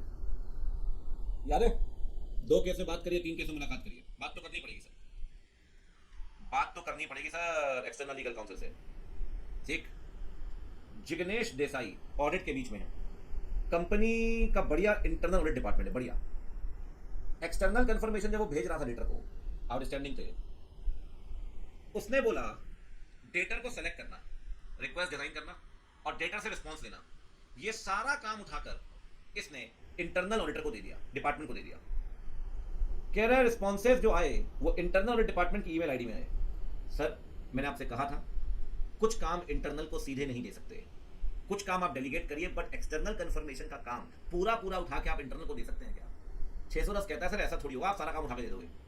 ठीक है, तो कह रहा है इस केस में आपने पूरा काम उठा के दे दिया एक्सटर्नल कंफर्मेशन का इंटरनल को। सर आपका तो कोई कंट्रोल ही नहीं रहा, इसमें कुछ भी नहीं रहा आपका, वही भेज रहे हैं, वही रिसीव कर रहे हैं, उनकी मेल आईडी में आ रहा है। कह रहा है उनकी मेल आईडी में आ रहा है भाई, ये 505 के हिसाब से तो नहीं है। ऊपर में थोड़ा बहुत 505 पे रेफर किया है कि भैया कौन सी इन्फॉर्मेशन पूछनी है, पार्टी सेलेक्ट करो, रिक्वेस्ट डिजाइन करो और भेज दो। ठीक है, 505 का रेफरेंस क्या है, पूरा ज्ञान नहीं रहेगा, कोई दिक्कत नहीं, डायरेक्ट असिस्टेंस नहीं लेगा। सही कह रहे हो। जब स्केड्यूल चेक किया ट्रेड रिसीवेबल्स का, तो मैरी को पता चला कि एक आउटस्टैंडिंग बैलेंस है। ठीक है, सीएफओ अलाउ नहीं कर रहा है, सीएफओ कह रहा नहीं मैं आपको पूछने नहीं दूंगा, डेटा से पूछने नहीं दूंगा। बोले क्यों पूछने नहीं दोगे? कह रहा है बस हमारे रिलेशंस खराब होंगे। बोले भाई क्यों खराब होंगे? कह रहा है हमारे ना डिस्प्यूट चल रहा है डेटा के साथ। बोले अच्छा, और वो मैटर जो है वो कस्टमर के साथ अभी चल रहा है क्वालिटी इशूज को लेकर, एफर्ट किए गए कि भाई मैटर रिजॉल्व हो जाए आउट ऑफ द कोर्ट। जब आपने बात देखी, कस्टमर से बात की, तो आपको लगा हाँ यार ये मैटर तो जल्दी रिजॉल्व होने वाला है और कोई फ्रॉड रिस्क भी नहीं है। क्या अनविलिंगनेस जो सीएफओ ने दी जस्टिफाइबल है? बिल्कुल है सर। 505 क्या कहता है? अगर मैनेजमेंट मना कर रहा है थर्ड पार्टी से बात मत करो, तो हम उससे पूछेंगे क्या तुम्हारे पास जस्टिफाइड ग्राउंड है। मैंने तब भी आपसे मजाक में एग्जाम्पल लिया, झगड़ा हो गया आपका डेटर के साथ, भैया यहाँ भी ये बोल रहा है झगड़ा हो गया, मैटर कोर्ट में है, जस्टिफाइड ग्राउंड दे रहा है सर आपको सीएफओ अपनी जगह बिल्कुल ठीक है, आप ऑल्टरनेटिव प्रोसीजर से एविडेंस इकट्ठा करिए, कोई दिक्कत नहीं। ठीक है, आपको जब भी मैनेजमेंट मना करता है अपन देखते हैं ना भाई क्यों मना कर रहा है, रीजन फॉर रिफ्यूजल। तो फ्रॉड फैक्टर एग्जिस्ट नहीं करता, अनविलिंगनेस जो है वो जस्टिफाइबल है।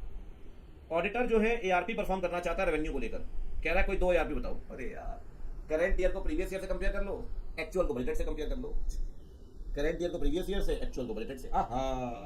सिग्निफिकेंट फ्लक्चुएशन देखने पड़ेंगे, वेरिएशन आ गया जिसका तुम्हें इंतजार था। आइए, कंपनी जो है ना ये मैन्युफैक्चरिंग कर रही है फैब्रिक्स की, सप्लायर से फैब्रिक लेती है और मैन्युफैक्चरिंग करती है, ठीक है, और जो अपने बिल जो लेबर चार्जेस उसके बिल रेज करती है, ठीक है। ऑडिटर ने देखा कि बहुत सारा ऐसा स्टॉक पड़ा हुआ है हमारे क्लाइंट के पास जो थर्ड पार्टी का है, वो इंक्लूड नहीं होना चाहिए। थर्ड पार्टी की इन्वेंट्री हमारे पास पड़ी है हमारे क्लाइंट के पास, तो इंक्लूड तो नहीं होगी ना, इस पर कौन सा सेक्शन लगेगा, राइट ऑब्लिगेशन। क्या हमारे क्लाइंट का अधिकार है क्या 31 मार्च को उस इन्वेंट्री पे, वो इन्वेंट्री तो किसी और की है ना। तो कह रहा है ऑडिटर कौन सा असर्शन चेक करना चाहता है, राइट ऑब्लिगेशन, क्योंकि भैया जो बताई गई है इन्वेंट्री वो हमारी नहीं है, वो किसी और की है, अनदर एंटिटी की, वो हमारे पास रखी तो हमारी नहीं है, क्योंकि कल को हमारी इन्वेंट्री किसी और के पास पड़ी थी तो हमारी इन्वेंट्री काउंट होती है, अब किसी और की हमारे पास पड़ी है तो भैया वो हमारी इन्वेंट्री नहीं आएगी। कंपनी ने सीसी लिमिट बनवाई है 2 करोड़ की बैंक से, ठीक है, सिक्योरिटी रखी है स्टॉक्स एंड डेटर्स की, गारंटी दी डायरेक्टर ने। याद करिए बच्चों, मैंने कहा था उस रिवीजन के अंदर भी कहा था, अगर कोई भी लोन बनवाते हैं आप और अगर कोई लोन गारंटीड बाय डेटर है, डायरेक्टर है, तो इस लोन को सेपरेटली डिस्क्लोज करना पड़ेगा। याद है, कोई भी स्केड्यूल 3 कहता है बेटा, ध्यान रखिएगा कि जिस लोन की गारंटी डायरेक्टर देगा उसे एग्रीगेट अमाउंट की सब हेड के अंदर दिखाना पड़ेगा, separate disclosure must be there. ठीक, यहां भी बाल की खाल निकाल रखी है उन्होंने, रेशियोज कंपेयर किए करंट ईयर के पिछले साल के साथ, ठीक है। आप बताइए लॉ की रिक्वायरमेंट क्या है, कह रहा है do not list the name of ratios. याद है 12 रेशियो पढ़ाए थे आपको नोट्स टू अकाउंट्स में, तो कह रहा है रेशियो का नाम तो बताना नहीं, तो क्या बताएंगे, 2 बातें बता दो, न्यूमरेटर डिनोमिनेटर, और दूसरी बात 25% का फर्क है पिछले साल से। याद है मुद्दे वाली बात, मैंने कहा भी था इंपॉर्टेंट है, अगर कोई चेंज रेशियो में 25% से ऊपर पिछले साल से तो वो बताइए, बाकी जो न्यूमरेटर डिनोमिनेटर है वो जरूर समझा देना, वैसे कोई दिक्कत नहीं है, ठीक है। बाकी आपसे ये नहीं बोला कि रेशियोज के नाम बताइए, रेशियोज के नाम बोलेगा तो बता देंगे, कोई दिक्कत नहीं है, ठीक। ऑडिटर है जो कंपनी का फोकस कर रहा है रेवेन्यू पे, यूजुअल डिटेल चेकिंग तो वो कर ही रहा है, सैप परफॉर्म करना चाहता है सेल्स को लेकर। आप बताइए सेल्स को लेकर क्या सैप परफॉर्म करेगा। अरे यार सैप तो तरह तरह परफॉर्म कर सकते हो, ERP क्या दिक्कत है, कह रहा है सेल ट्रेंड देखो, पिछले साल से कंपेयर करो, कैटेगरी वाइज एनालिसिस कर लो, सिंपल है, कुछ नहीं है इसमें, ठीक। डेप्रिसिएशन चेक कर रहे थे आप, आपने देखा कि नई मशीनरी खरीदी गई है और इंस्टॉल की है अप्रैल में, AS10 वाला क्वेश्चन है भाई, ट्रायल्स किए गए मशीनरी में, रेडी टू यूज थी अप्रैल में रेडी फॉर यूज थी, लेकिन मार्केट से ऑर्डर नहीं आए तो मशीनरी रोक दी गई और 1 अक्टूबर को चालू की गई, तो डेप्रिसिएशन चार्ज किया गया 1 अक्टूबर से। बेटा डेप्रिसिएशन चार्ज होता है when the asset is ready for use, not when it is in active use. याद है AS10, अगर आप कह रहा है सर डेप्रिसिएशन चार्ज होता है when it is ready for use, not from the rate of actual usage. तो अगर आपकी एसेट 1 अप्रैल को तैयार थी तो 1 अप्रैल से ही डेप्रिसिएशन लगेगा, 1 अक्टूबर से जो आपने लगाया वो ठीक नहीं है। चैप्टर से फिर आगे थोड़े बहुत ऐसे तो पिंड कहाँ छोड़ेंगे आपका। कह रहे अच्छा यार लेकिन बढ़िया है, मैं तो कह रहा हूँ ऑडिट के दौरान इशू अराइज हुआ इंटरेस्ट कॉस्ट को लेकर कि रिस्ट्रक्चरिंग की गई है। इंपॉर्टेंट मैटर ये था कि ये बात डिस्कस हुई CFO से और रिजॉल्व हो गई। क्या वर्किंग पेपर में इंक्लूड करेंगे? याद करिए बेटा, सिग्निफिकेंट जितने भी डिस्कशंस होंगे सबका डॉक्यूमेंटेशन करना पड़ेगा, सिग्निफिकेंट मैटर का डॉक्यूमेंटेशन आपको करना पड़ेगा। तो कह रहा आपने डिस्कशन किया CFO से, क्या वर्किंग पेपर में मेंटेन करेंगे? बिल्कुल करेंगे सर, डॉक्यूमेंट करिए सिग्निफिकेंट मैटर्स जो भी डिस्कशंस होंगे with the management, with the TCWG। Sonali Murarka audit complete कर चुकी है, ऑडिट रिपोर्ट डेट है 15 जुलाई की, वर्किंग पेपर दिखा रहे हैं, डिस्कशन विद द मैनेजमेंट, ठीक है, कंक्लूजन सब कुछ दिया हुआ, ठीक है। 6 महीने बीत गए, ऑडिट रिपोर्ट इशू किए, अभी तक असेंबलिंग नहीं की। ले भैया SQC1 कहता है भैया जिस दिन ऑडिट रिपोर्ट दी है 60 डेज के अंदर असेंबलिंग करनी पड़ेगी। याद है बच्चों, जिस दिन ऑडिट रिपोर्ट दी है 60 डेज के अंदर असेंबलिंग करनी पड़ेगी। कह रहा है बाद में उसको लेटर भी आया रेगुलेटर से कि भाई आपने ऑडिट वगैरह को लेकर ऑडिट फाइल शेयर करो, ठीक। जब लेटर आया ऑडिट फाइल शेयर करने को तो जल्दी से उसने असेंबलिंग करनी शुरू कर दी और कुछ और पेपर ऐड कर दिए। बहुत जितने अनर्थ कर सकती है बहन सारे अनर्थ कर रही है। पहली बात तो assembling is an admin process, administrative process, उसमें चेंजेस नहीं कर सकते आप। 4 एक्सेप्शन है, बात अलग है, और असेंबलिंग करनी 6 महीने के अंदर। अरे यार असेंबलिंग करें नॉट मोर देन 60 डेज, ठीक है ना। और कह रहा है सर उसने असेंबलिंग नहीं की, बाद में पेपर भी डाल दे जो परमिसिबल नहीं है, बाद में चेंजिंग नहीं कर सकते आप, ठीक है। तो कहीं ना कहीं ये क्वेश्चन मार्क पुट हो रहा है क्वालिटी पे, क्वालिटी होगी SQC1 का पॉइंट है।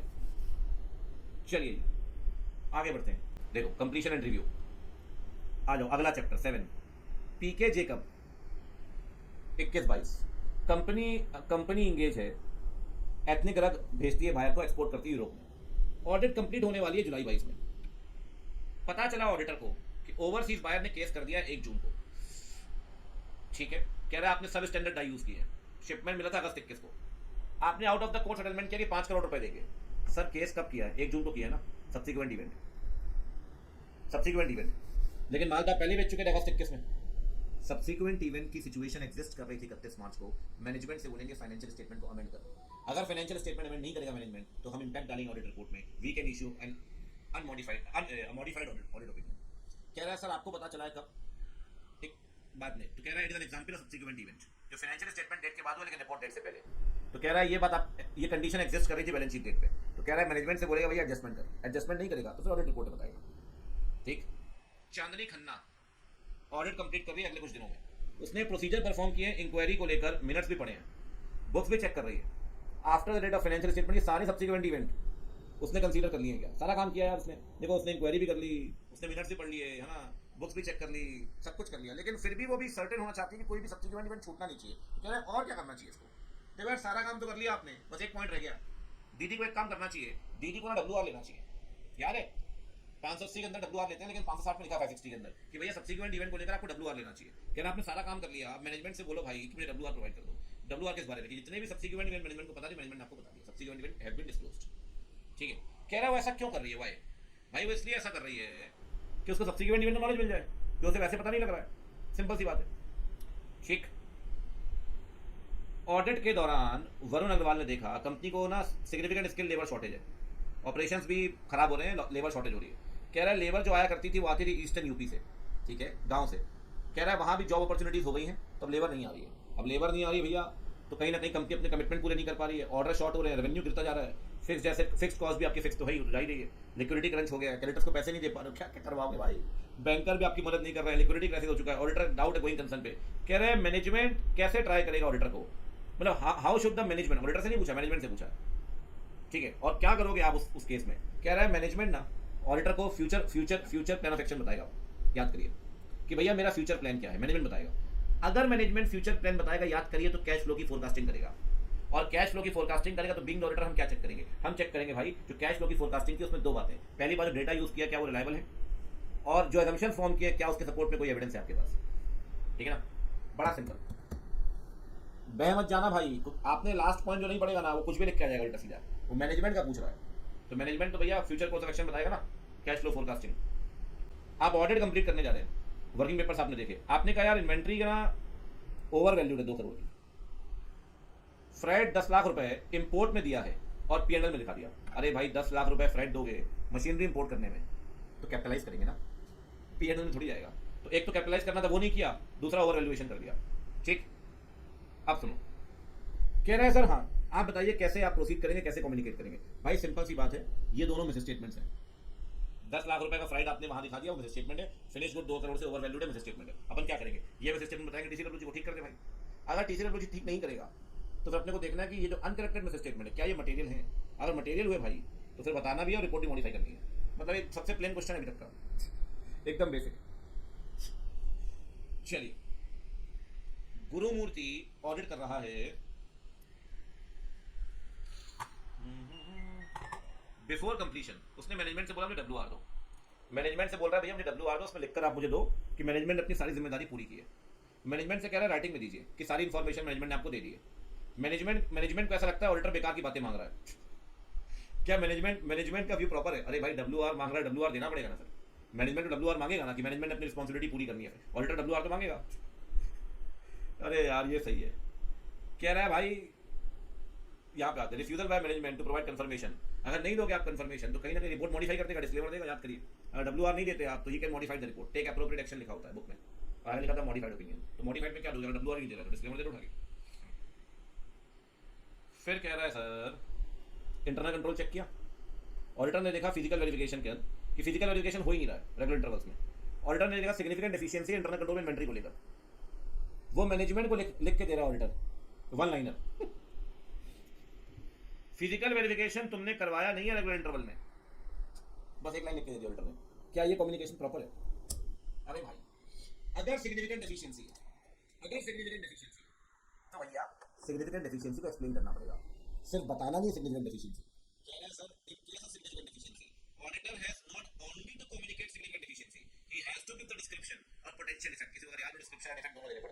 ठीक है, मैनेजमेंट को भी डिसीजन को भी। तो कह रहा है ये जो कम्युनिकेशन है प्रॉपर नहीं है सर। ये बढ़िया वन लाइनर, आहा, audit report. Maithili Thakur CA student है, ऑडिट रिपोर्ट परस्यू कर रही थी। उसने देखा 18 डिजिट का अल्फा न्यूमेरिक नंबर है, UDIN UDIN UDIN membership number के साथ, मेंबरशिप नंबर के साथ यूडिन जाएगा भैया, यूनिक डॉक्यूमेंट आइडेंटिफिकेशन नंबर। ठीक है, कह रहा है क्या वो सिर्फ ऑडिट रिपोर्ट में जाता? नहीं, वो ऑडिट रिपोर्ट में जाएगा, सर्टिफिकेट में भी जाएगा, यूडिन। माया माया मेमानी, सारी दीदियां भैया भैया है नहीं कोई यहाँ पे, ऑडिटर है। उसने सना से बोला, जो ट्रेनिंग कर रही है उसके ऑफिस में, कि ड्राफ्ट ऑडिट रिपोर्ट बनाओ। सना एंगेजमेंट टीम का पार्ट है, उससे बोला कि ड्राफ्ट रिपोर्ट बनाओ अनमॉडिफाइड को लेकर। सना ने जब अनमॉडिफाइड ओपिनियन बनाई, सना को लगता है बेसिस फॉर ओपिनियन देने की जरूरत ही नहीं है। अरे भैया, बेसिस फॉर ओपिनियन दोनों ओपिनियन में देना पड़ेगा, चाहे मॉडिफाइड हो या अनमॉडिफाइड, दोनों ही केस में you have to provide basis for opinion. कह रहा है basis for opinion basic element है सर, भले ही अनमॉडिफाइड देंगे तब भी देना पड़ेगा बेसिस फॉर ओपिनियन। ठीक। सरस भाई पटेल ऑडिट कर रहे हैं एंटिटी की, एटमॉस्फेयर है नॉन कॉपरेशन का। कह रहा है सपोर्ट ही नहीं मिल रहा है इन्वेंट्री काउंटिंग करते वक्त। सीएफओ भी उसे इन्फॉर्मेशन नहीं दे रहा, सीएफओ एड्रेस भी नहीं दे रहा कस्टमर के, कंफर्मेशन रिक्वेस्ट भेजा, मेल आईडी भी नहीं दे रहा है। अरे भाई कुछ भी नहीं दे रहा तो क्या? कह रहे रेवेन्यू भी चेक नहीं कर पा रहे। कह रहा है भैया मैं सैंपल बेसिस पे चेक करूंगा, स्टाफ कह रहा है तुमको भी चेक कर देंगे, स्टाफ भी लेम एक्सेस दे रहा है। ये बात उसने मैनेजमेंट को बताई, लेकिन मैनेजमेंट ने भी कुछ नहीं किया। ऑडिटर को लग रहा है सर मिस स्टेटमेंट है, जिसका इफेक्ट मटेरियल भी होगा और मैनी एस्पेक्ट मतलब परवेसिव, M+P दोनों। तो डिस्क्लेमर दो भाई उठा के। कह रहा है अगर ये विड्रॉ नहीं कर पाएगा तो क्या करेगा? इतना पहले बोल देते यार डिस्क्लेमर, इतना क्यों खींच के लाए? डिकी यादव 4 ब्रांच की ऑडिट कर रहा है, चारों ब्रांच की ऑडिट कर रही है यामिनी जैन। अच्छा नहीं, ये ऑडिटर है कंपनी का, ब्रांच की ऑडिट कर रही है यामिनी जैन। रिपोर्ट जो है ब्रांच की एग्जामिन कर ली और ब्रांच ऑडिटर को, कंपनी ऑडिटर को भेज दी गई। कंपनी के अंदर भेजना पड़ता है ब्रांच ऑडिटर को। ऑडिट के दौरान डिक्की यादव कह रहा है ब्रांच ऑडिटर से कि मुझे समरी दो ऑडिट प्रोसीजर्स की। यामिनी जैन कह रही है भाई तू मेरे एरिया में इंक्रोचमेंट मत कर। देखो भाई, कंपनी के ऑडिटर के पास अधिकार है, ब्रांच ऑडिटर से वो पूछ सकता है कि आपने कौन सा काम किया। अदर ऑडिटर से पूछने का अधिकार है, अदर ऑडिटर को इवन वो आईसी क्वेश्चन है और ये सब इंक्वायरी लेटर भी दे सकता है, चेकलिस्ट भी, कि भाई तो फिल करके दे मुझे। तो ऐसा नहीं वो इंक्रोच कर रहा है, अगर आपके काम पर रिलाई कर रहा है ब्रांच ऑडिटर के काम पर, वो चेक भी कर सकता है। चलो कारों से ये क्वेश्चन आ गया, अब बताओ इसमें क्या हुआ? अरे भाई ये नॉलेज बेस्ड क्वेश्चन है, ये मत समझ रहे आंसर लिख के आए, नॉलेज बेस्ड क्वेश्चन। वैसे ज्यादातर केस में आंसर ऐसा ही होगा, बट ठीक है। रवि पटनायक ऑडिट कर रहा है कारों की। उसने देखा सीसी लिमिट बनवाई है 4 करोड़ की, ठीक है, 1 करोड़ रुपए सीसी लिमिट बनवाई है किसके लिए? वर्किंग कैपिटल के लिए, ठीक है। 1 करोड़ रुपए यूज किया है प्लांट लगाने में, पॉल्यूशन को लेकर। कारों में एक पॉइंट था, कारों में एक पॉइंट था कि अगर शॉर्ट टर्म का पैसा लॉन्ग टर्म में इस्तेमाल किया गया क्या? सर आप वर्किंग कैपिटल के लिए पैसा लाए थे और प्लांट लगाने में खर्च कर दिया, तो कारो कहता है शॉर्ट टर्म का पैसा लॉन्ग टर्म में इस्तेमाल किया क्या? अगर किया है तो नेचर अमाउंट बताइए। तो इन्होंने तो पूरा आंसर वैसे प्रॉपर ही लिखा, अगर आप देखो केस स्टडी के जैसा, सिचुएशन लिख दी, फिर देखो यहाँ तक ये प्रोविजन लिख दिया फर्स्ट पैराग्राफ, ये सिचुएशन लिख दी सेकंड पैराग्राफ, डिसीजन लिख दी थर्ड पैराग्राफ। तो आंसर तो प्रॉपर ही है इसका। इस चैप्टर नंबर 9, क्या बात। It is the duty of the CNDG कि रिपोर्ट करेगा CFI के सारे खर्चे। ठीक, काम की बात बोलो भाई, डिस्कस करिए CFI से क्या मतलब है आपका। अरे CFI में भैया पैसा आता है, याद करिए पैसा कहाँ से आता है? 3 जगहों से पैसा आएगा, direct tax, indirect tax, loan जो सरकार लेगी और रीपेमेंट करेगी, कल को दिया होगा तो उसकी रीपेमेंट होगी, 4 जगह से, ठीक है ना। CFI का मतलब पूछ रहे हैं, ढंग का क्वेश्चन पूछ लेते भाई। आकाश विरमानी ऑडिटर है, पार्टनरशिप फर्म का, 4 पार्टनर्स हैं। एक पार्टनर रिटायर हो गया, दूसरा पार्टनर अगले ही दिन ज्वाइन कर रहा है। आप बताइए कोई एक पॉइंट जो आपको कंसीडर करना चाहिए कि फाइनेंशियल स्टेटमेंट मिस स्टेटमेंट नहीं होंगे फॉर्म के कॉन्स्टिट्यूशन के कारण। देखो भाई, अगर एक पार्टनर छोड़कर गया और दूसरा अगला आ गया, तो छोड़ के जाने के बाद जो अकाउंट्स बनने चाहिए थे वो तो बना नहीं पाए आप, तो भैया मैनिपुलेशन हो सकता है ना फॉर्म के अकाउंट्स में, क्योंकि सेटलमेंट करने से पहले नया पार्टनर आ गया। तो कह रहा है सर इस केस में आपको इंश्योर करना चाहिए कि क्या प्रॉफिट को प्रॉपर्ली बांटा गया क्या? अरे भाई 7 पॉइंट है ना, 7 में से 2 पॉइंट लगाने आपको। और क्या रिटायरमेंट के बाद जो प्रॉफिट्स बनते हैं वो पार्टनर के बीच में बांटे जाएंगे as per the new partnership deal. आप ऑडिटर हैं स्कूल के, ऑडिट करते हुए आपने देखा कि फीस कंसेशन जो है वो सब्सटेंशियल नंबर में है। एक चीज चेक करनी है, अगर फीस कंसेशन दी गई तो ऑथराइजेशन, तो आप देखिए फीस कंसेशन क्या प्रॉपर अथॉरिटी के अंदर दी गई है क्या? आपको इंटरनल कंट्रोल देखना पड़ेगा इस केस में, ठीक है। बढ़िया। सोसाइटी पूरे इंडिया में काम कर रही है, पैन इंडिया मतलब हो गया multi state cooperative society, MSCS, यानी मल्टी स्टेट। वो चाहती है सेविंग्स प्रमोट हो, लोन देना चाहती है, स्मॉल सेविंग प्रमोट होगी, कंट्रीब्यूशन देंगे। सोसाइटी कौन सी? 2 चीजें पूछ रहा है। Identify type of society, MSCS, कौन से बुक्स मेंटेन करेगी? अरे वही बुक जो सब मेंटेन करते हैं, कंपनी में हेल्प सब तो वही मेंटेन करते हैं, रिसीट, पेमेंट, एसेट, लायबिलिटी। और कौन सी है ये है MSCS, multi state cooperative society, ऊपर दिया होगा society the nature of MSCS। लो भैया, bank audit, financial statement specified format में बनाए गए, बताया था मैंने आपको। कह रहा है बैंक के केस में स्पेसिफाइड फॉर्मेट कहाँ दिया गया? सर बैलेंस शीट P&L बनाना पड़ेगा, याद करिए थर्ड शेड्यूल के हिसाब से आ सकता है क्वेश्चन एमसीक्यू में। फॉर्म ए के अंदर बैलेंस शीट और फॉर्म बी के अंदर P&L, याद है? ए के अंदर बैलेंस शीट, बी के अंदर P&L। Ranjana ceramic CC limit बनवा रही है 1 करोड़ की। ब्रांच ने एक और वन टाइम गारंटी दी है 10 लाख की। कह रहा है कौन सी क्रेडिट फैसिलिटीज है? देखो भैया, सीसी लिमिट को बोलेंगे फंडेड लोन और बैंक गारंटी को बोलेंगे नॉन फंडेड। याद आ रहा है? Funded non funded. कह रहा है सीसी तो है फंडेड और ये है बैंक गारंटी नॉन फंडेड। कह रहा है ऑडिट के दौरान आपने देखा कि एसएमए है, स्पेशल मेंशन अकाउंट्स। एसएमए का मतलब क्या और सिग्निफिकेंस क्या है? एसएमए याद है 0 1 2 3। कह रहा है भाई देखो 90 के बाद तो एनपीए बन जाता है, लेकिन वो ओवरड्यू 0 से 90 तक है, क्योंकि 90 के बाद तो एनपीए बन जाएगा आरबीआई नॉर्म्स के हिसाब से, लेकिन 90 तक तो अपन उसको एनपीए मानेंगे नहीं ना। तो कह रहा है स्पेशल मेंशन अकाउंट वो अकाउंट है जिसमें साइंस दिख रहे हैं, स्ट्रेस की, हाँ बोरोवर डिफॉल्ट कर सकता है, लेकिन उसे अभी तक एनपीए नहीं माना आपने एज पर आरबीआई गाइडलाइन, ठीक है ना। कह रहा है ये क्यों करते हैं? पूछा ना क्वेश्चन नीचे, क्यों करेंगे? सिग्निफिकेंस क्या, क्यों बनाते हैं? एसएमए बनाते क्यों है? कह रहा है भाई देखो एसएमए इसलिए बनाते हैं कि वो अकाउंट जो है वो आपका एनपीए में स्लिप ना हो जाए। स्लिप होने से पहले उसको ठीक कर लो, पैसे मांग लो, कोई दिक्कत नहीं है, टाइम से रेमेडियल एक्शन ले लो ताकि वो एनपीए ना बन जाए। अब इसमें आप स्टडी मैट खोलना पड़ेगा, इन्होंने ना ये जरूर खोलता हूँ मैं, आखिरी में खोलता हूँ ये वाला। कहता है भाई आप वेरीफाई कर रहे हैं interest on deposit nationalise bank का, 2 एनालिटिकल प्रोसीजर बताओ। अरे यार कितनी बार पूछेगा, 2 बता दो, हर बार कहता है 2। इंटरेस्ट ऑन डिपॉजिट में पहला तो करंट ईयर को प्रीवियस ईयर से कंपेयर कर लो। दूसरा कह रहा है या तो एक्चुअल को कंपेयर कर लेते हैं, या तो कह रहा है एक काम करो वेटेड एवरेज निकाल लो, फ्रॉम नया पॉइंट डाला है उन्होंने। कह रहा है फिर एक्चुअल को वेटेड एवरेज से कंपेयर कर लो, ठीक है साहब कर लेंगे, अगर मटेरियल डिफरेंस होगा तो बात करेंगे, ठीक। सीसी लिमिट 100 लाख की बनाई है, सीसी लिमिट है स्टॉक डेटर 90 दिन, मार्जिन 25% स्टॉक 40% डेटर। कह रहा है स्टॉक 125 लाख का, 5 लाख का स्टॉक डैमेज है, नया पॉइंट 120, कैरेक्टर माइनस करो भैया 50 लाख के, 70 में मार्जिन में स्टॉक माइनस करिए 25%। 25% कितना आएगा? ये आ जाएगा यार 14 और 3.5 17.5, ये आ गया 52.5, यही आएगा ना। दूसरी तरफ डेटर की बात करिए, डेटर कितना है? डेटर है भैया 50 लाख, 90 दिन से पुराना डेटर 10 लाख, 90 दिन से पुराना डेटर हो गया 10 लाख, मतलब ये हो गया 40 लाख। 40 में डाला माइनस करेंगे 40% डेटर के लिए, 40% डेटर के लिए, तो ये हो गया भैया 40% 16 लाख, 24 लाख हुआ। दोनों को जोड़ दो कितना आ गया? 76.5।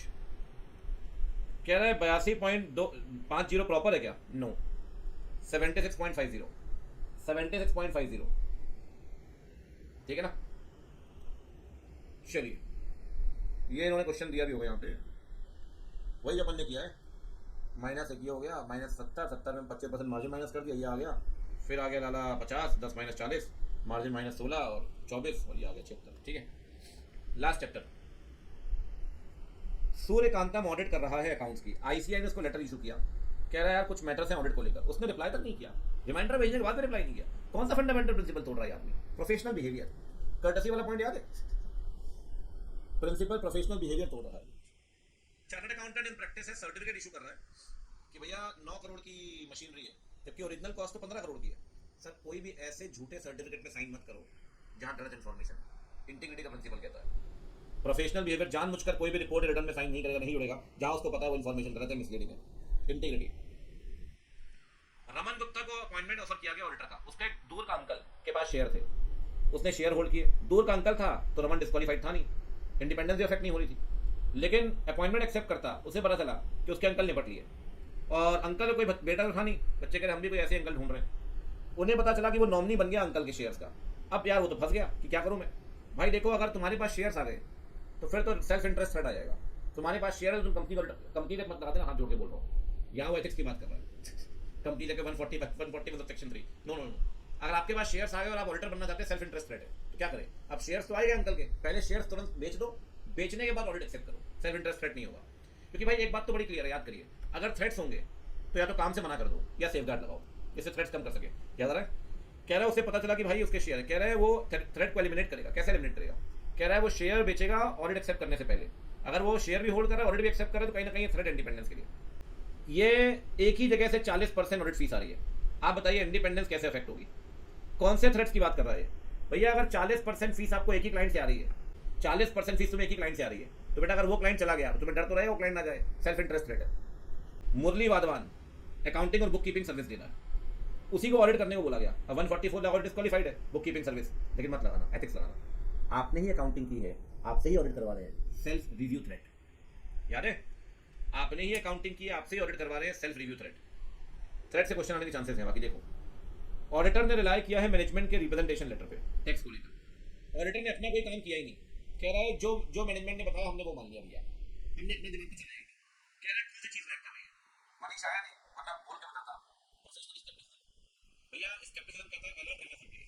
कह रहा है आपने माना, कह रहा है आपने कोई काम किया ही नहीं, कहीं ना कहीं लैक ऑफ प्रोफेशनल स्केप्टिसिज्म। क्या बढ़िया क्वेश्चन बनाया है इसका यार। चिराग आर्टिकल ट्रेनिंग का पार्ट है, एंगेजमेंट टीम का पार्ट है। उसने कहीं न्यूज़ पढ़ी कि एंगेजमेंट लेटर जो इशू करता है ऑडिटर, उसमें फॉर्म एंड कंटेंट भी होता है रिपोर्ट का।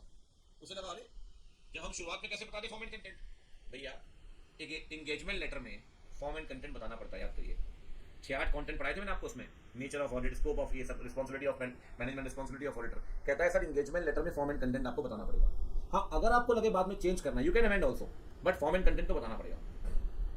210 मैनेजमेंट को लगता है ऑडिटर को हमें ना राइटिंग में ये देने की जरूरत नहीं है कि उसकी रिस्पॉन्सिबिलिटी क्या है फाइनेंशियल स्टेटमेंट को लेकर। कह रहे मैनेजमेंट ने आपको बताया नहीं, मैनेजमेंट मना कर रहा है, आप क्या करोगे? याद करिए सर 210, आप ऑडिट एक्सेप्ट करने से पहले चेक करेंगे प्री कंडीशन है या नहीं। प्री कंडीशन में क्या होता है? 2 बातें। पहली बात, मैनेजमेंट एफएस को बनाएगा एज पर द एफआरएस, याद है? प्री कंडीशन मैनेजमेंट एफआरएस को मानेगा। दूसरा, मैनेजमेंट याद करिए ऑडिटर को 3 चीजें प्रोवाइड करेगा, वो इंफॉर्मेशन जो रेलेवेंट है, एडिशनल इंफॉर्मेशन, अनरिस्ट्रिक्टेड एक्सेस। कह रहे हैं सर जब ऑडिटर आपसे कह रहे हैं मुझे अपनी रिस्पॉन्सिबिलिटी राइटिंग में एक्नॉलेज कर दो, आपको दिक्कत क्या है सर? आपसे कह रहे हैं अपनी रिस्पॉन्सिबिलिटी एक्नॉलेज करो, आपको दिक्कत क्या है? मैं क्यों करूंगा? करना पड़ेगा सर प्री कंडीशन से। कहता है भाई अगर ऐसा रिफ्यूजल आपने किया है, प्री कंडीशन प्रेजेंट नहीं है इसका मतलब, अगर प्री कंडीशन प्रेजेंट नहीं है इसका मतलब 210 का वायलेशन हो रहा है। अगर हो रहा है ऑडिट एक्सेप्ट मना कर दीजिए, मना कर दीजिए। अगर प्री कंडीशन पूरी नहीं हो रही, refusal by the auditor is necessary. पापी पेट का सवाल नहीं होना चाहिए भाई। ये क्वेश्चन इंपॉर्टेंट है दोनों, मैं आपको बता रहा हूँ, ये दोनों क्वेश्चन इंपॉर्टेंट है।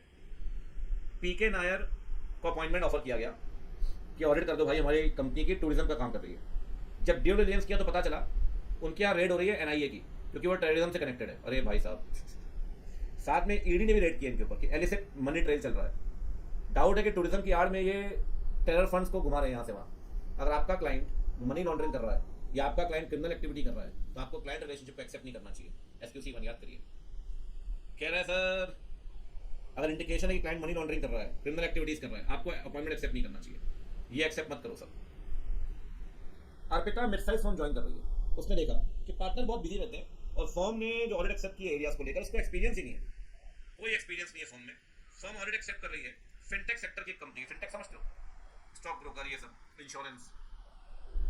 वो ऑडिट में टेक्नोलॉजी का यूज चाहिए, लेकिन फर्म के पास तो कैपेबिलिटीज है ही नहीं। SQC 1 अपन पढ़ते हैं, whether the firm is having the necessary resource and capabilities। अगर भाई necessary resource capabilities नहीं है ना बेटा तो ऑडिट एक्सेप्ट मत करिए। ये पॉइंट भी कहा गया था, acceptance and continuance of client relationship. ये दोनों पॉइंट वही है, acceptance and continuance of client relationship. Before accepting the engagement आप चेक करिए कि भाई अगर प्रायर एक्सपीरियंस नहीं है तो कहीं ना कहीं ट्रेन पर्सोनल नहीं है, ये ऑडिट एक्सेप्ट नहीं करनी चाहिए। ये दोनों पॉइंट इंपॉर्टेंट है। हाँ ठीक है जी, हो गया डन।